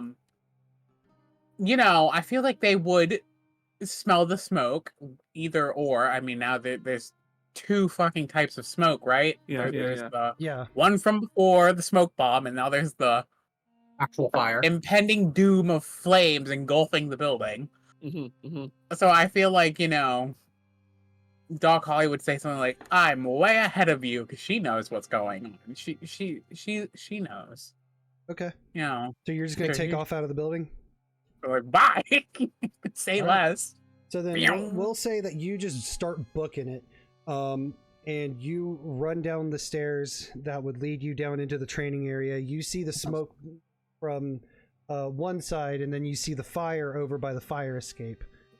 Oh no, the fire escape's blocked off. Oh god. By fire. By fire. The irony. Thank God the front door is fine. You begin running towards the front door, and one of the red sashes steps in front of you and says, "We can't let you out of here. The lampblacks are here. They're attacking us." Bitch, I'll be like, Malaria just told me to get the fuck out. I don't know what you're talking about. Move it or lose it. Unless you want to be at the end of her scimitars. How are you gonna convince this guy to just let you go back out into the street? Or what are you gonna do to get this guy out of your way, basically? Really want to sedate someone, but I can't let someone die to the fire. But then again, he's by the door, so I could sedate him and I could carry him out. Can't or won't. Can I use one of my syringes to like sedate him and then just carry him out because Doc Holly wouldn't let him die? Yeah, you absolutely can. What action are you going to use to administer this? Finesse. Finesse, perfect. I'm going to say that this is another desperate thing because you're coming at this dude with a fucking syringe. Oh no! But this is going to be for greater effect. You will knock him out if you plunge this thing into him. Am I the only one who hasn't rolled like desperate? You haven't done anything desperate. Yeah, I haven't. The downside of being cautious. Yeah. No, yeah, absolutely. So, yeah. Desperate position for greater effect. Oh, damn it. You couldn't resist. I'm resisting that. Okay. I am. That's fine. So go ahead and let's see.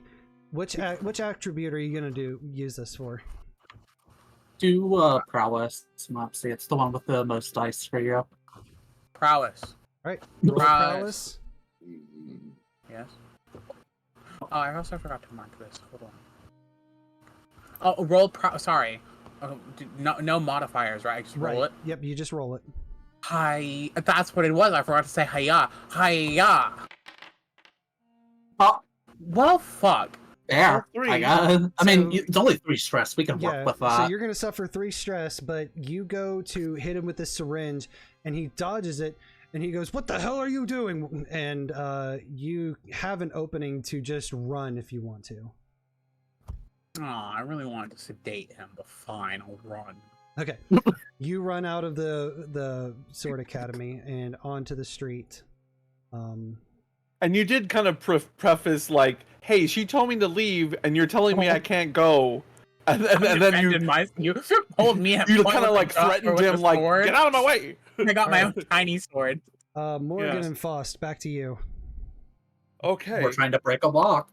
Yeah, I guess we know where this vault or this. Is it a vault or is it just like a holding room? It's a vault. It's a vault. Okay. And it's behind a painting, which we have not moved yet, right? Or did we move it? So you mean it's a safe? A vault safe, yeah. Like a wall safe? I guess since it's holding like 12. Yeah, it's got to be like a safe, not like a vault, like a walk-in vault for 12 gold. I mean, here's the thing, like, we don't really know what that conversion rate is, right? Could be a lot of shit. Yeah. Well, in terms of physical space, 12 coin is the max that 3 people can carry. Perfect. So, yeah, it's gonna be a lot. It's a lot of stuff.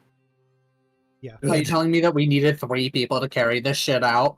Well, we can do it in a fire brigade style. We can throw it to the end of the hall. You know what I mean? Like, and then we're getting it off the roof? Okay. No, and then fine. Deirdre can help us take some of it out. Okay. You better catch her on the way up the Or stairs, like because throw it out, like off the roof to Holly, who's in the street. But We'll get there when we get it. you can flashback it. Flashback it. It's fine. Don't worry about that part. That's the plan, obvious. Do we see the safe, or is it still hidden behind a painting? It's, you know where the safe is, but it is still behind the painting. Okay. Make it work. So, quick question: can I survey to make sure it's not like any like tricks or traps or anything around it to make sure like an alarm won't go off? Yeah. Do it. Cool. Do that. Survey.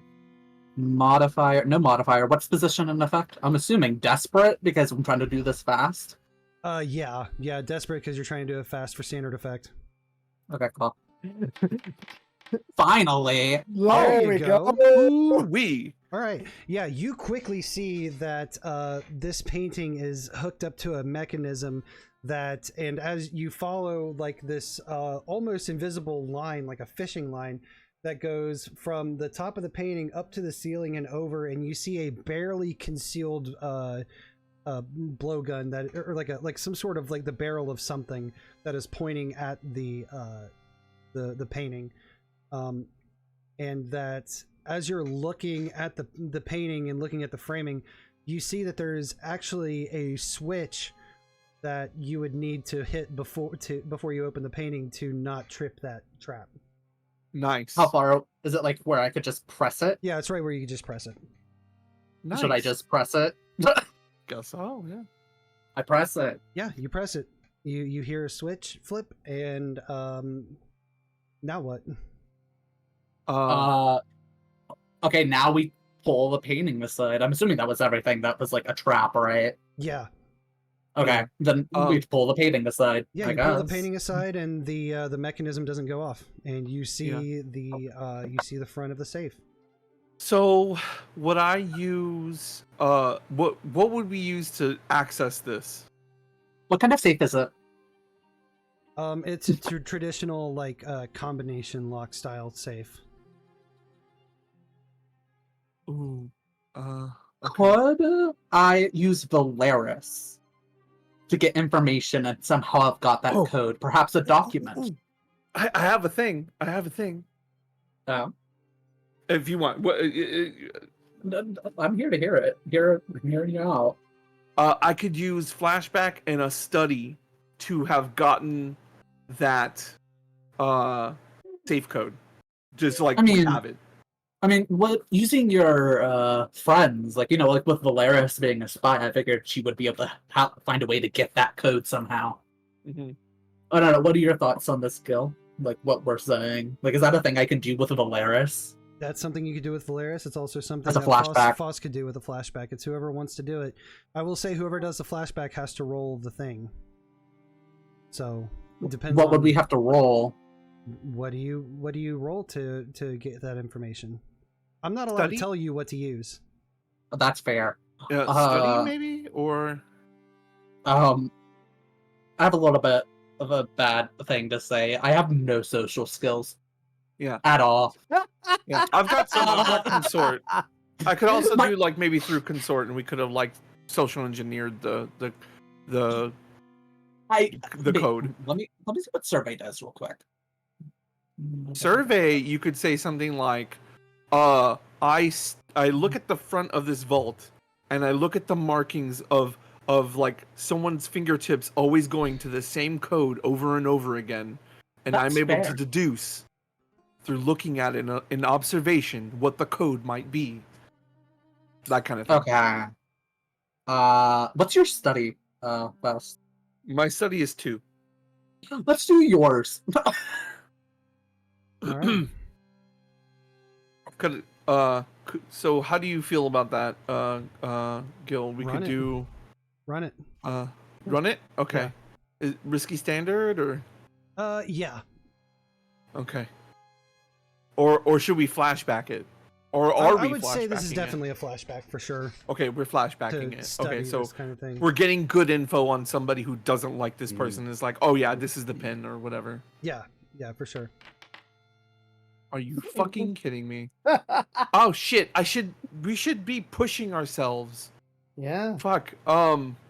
Okay. So I got bad info essentially. I can try and resist. Yeah. Via prowess. You can resist. You still won't know the combo. Yeah, I still won't know the combo, so we'll have to do it the hard way through like maybe demolition tools. Just blow up the safe. What's your wreck? As a side note. None. Oh, God damn it. We'd have to get What's your Deirdre Tinker? probably. Oh, we also don't have Tinker. Yeah, we'd have to get Deirdre to do it, and I could do the ropes instead. So are you? So I have a consequence in mind other than you not getting the code. Do you want to resist it or do you want to let it ride? I want to hear you out.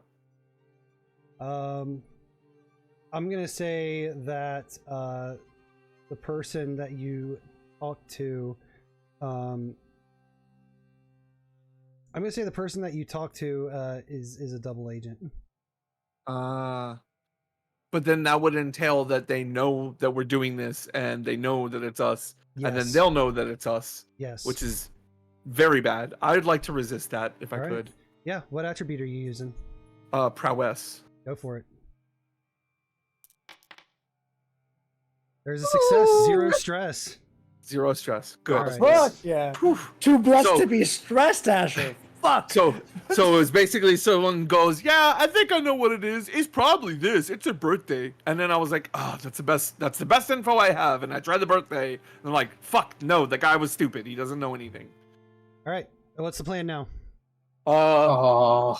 I'm gonna try and see if I can flag down Deirdre. Now that I hear the racket and everything, I'm gonna just try and see if we can tag out and have Deirdre Could we do the flashback bolt. to where... Is it possible we could have a flashback where we talked about this happening? Where we knew, like, there's a chance, since we Like, knew... once you're done like, with the basement and the thing, this is where you're supposed to be. Like, this is Like, not this is a the weird plan. plan. This is going to plan. Faust, I am gonna say because you did flashback, you're gonna have to take 2 of that stress back. Oh, right. Because of flashback. Because stress. Oh, yeah. Okay. Okay. But yeah, if you wouldn't mind, Deirdre, Oh yeah. if you would flashback me and we can tag out. Hell yeah. No, I use me however you want, but like, not like that. So Fair enough. Deirdre, are you taking the flashback then? Yeah, I Deirdre can totally take the flashback. Yeah. Fuck Wait, no. Wait, hold on. I thought the 2 I was taking just now was for No, it was for the flashback for you talking to the guy to get the combo. right, the pin code. Okay, just Yeah. making sure. This is a And different then flashback. a separate one for this. I see. This Yes. one will be easy enough for you guys to be able to do, so this is going to be a 1 stress flashback for whoever wants to take it. How much stress do you got, Deirdre? Just I mean, real quick. she's at 1. So Oh, far. okay, yeah. If you wouldn't mind, yeah, we coordinated this ahead of time. Yeah. and you can- So you how know much to am I come taking? here. Yeah. One How much am I stress. taking? 1 stress. Boom. Do we roll done. anything or no? No, No, it's- you guys Oh. were just talking about the plan. Yeah. Okay, so now instead of Faust being at the safe with Morrigan, it's now Deirdre. We tag out. Yeah, you tag out. You pop your head in. Did the pin work? No. No, it doesn't work like that. Okay, most locks you can just bump, and if that's not your thing, once I start the fire downstairs, I can come up and just bump the lock. It's not that hard, is what I'm saying. Jesus. Very fair. Before I forget, after we finish the actual session itself, can we go through all the XP stuff? Because there's more stuff than just like Oh, yeah. There's There's the because I after just stuff, realized that. Yes, Yeah, there is stuff that we can do. It is already midnight though. So Yeah, that's it is why I was already- saying after. Yeah. Well, Good. so we can. So do, we have to continue. otherwise. We can do the XP stuff either on screen or off. It doesn't matter. Sometimes it's interesting to watch the players level up, but that's entirely up to you guys. We are at midnight though, so later. But we have to wrap it up. I'm cool either way. It's up to you guys entirely. Yeah, I just wanted to bring it up so we don't forget it, because a lot of us have ADHD. I was gonna say, listen, I have work tomorrow. I know. Yeah, let's go. Yeah. Yeah. What are we at on time? Like, I mean, as far as like, No, like we're wrapping it up now, right? Yeah, we're wrapping it up now. So, quite frankly, I think that it's fine for us to do a cutoff mid heist. Yeah, and cliffhanger. then cliffhanger. Next time we finish off the heist. We work out what the fuck these characters do in their off time. That is a very good thing for the audience to learn about what the fuck these characters do in their off you learn time. more about the characters. Because it's very different between them. Yeah, and so it really is. And then we can go through that. We can go through you guys' downtime actions, and then potentially you guys can figure out what your next score is. You start planning. Then we'll go ahead and end the scene here. So we'll go back to the table. Whew. This has been a ride. Yeah. Maybe you should no longer take sponsorships from those people. I don't know. I don't know why I would think that. Hey man, no idea at all. Their money's the shitty dice fucked us. Their money's good. I mean, they paid me for this How much? advertisement, so. How much did they pay paid you? him in stinky cheese. They paid me in gum. They paid me in gum. Better. Gum? I wish I got paid in gum. There you go. You get it. Anyway, thank you guys to my players for a fantastic first session of the campaign. So fun. This has been an absolute blast. It's really stressful. It's so stressful, dude. It's so counterintuitive to the way I normally like focus down and like. I don't make things granular, but I do like make a pretty good plan usually, and so we're kind of flying by the seat of our pants. And I'm like, I wanted to date someone. You did good. You did. Great. You did good. So thank you to my players for joining me on this for the start of this brand new journey that we're all going to take for however fucking long this journey goes. Firstly, Mopsy. I'm sorry, what? No, is there anything that you want to plug or anything? Last words, plug. Oh, grind up a pig, put it in a can, scrapple. There you go. Perfect. High voltage catfish. As I said at the beginning of the session, I'm High Voltage Catfish, also known as James Tomassis, lead scriptwriter and narrative director over at TRSL Game Studios. We have a narrative point-and-click adventure horror game called Somnopathy out on Steam, released back in February. It's a really good fucking time. We put a lot of work into it. You should definitely check it out and play it. Other than that, I would say check out my website, the Cyan Project, PSYENproject.com, for my various fantasy writings about a lot of gay bitches who mostly do murder. That's nice. What I like to write. And other than that, keep an eye out on the streamer Forgotten Fuckers stream for a very special announcement about a very special collaboration tomorrow at like 6 or 7 p.m. PST. Excellent. That's all from me. Please, someone else take over. All right. How about Ace take over? But you can find me anywhere at StupidPunkThing. I am thinking of streaming again sometime soon. We'll see if it sticks up this time. But yeah, you can find me at StupidPunkThing anywhere. You like tabletop things and want to get into it, we have a server known as Project Open Table, that I'm sure we'll hear a little bit more about later. Join it. The mods are hot. I should know I'm a mod. So. Very good. And finally, TVHEADD. Remember, kids, buy local, Steel corporate. Absolutely. Eat the rich. And with that, we are going to raid into Don Maku, who is another player in my Pathfinder campaign. They're currently doing their Donathon. So please give them a follow. They are wonderful people. And yeah, if you have any spare change to kick around for the cause, please, I would be honored if you would do so. Other than that, thank you so much. We will see you guys next time. Have a good night, everybody. Everybody say bye. Good night, Bye. I'll remember you all in therapy. Smoke weed every day. We'll need therapy after this campaign, I promise you. Probably. Oh my gosh. All right, and we have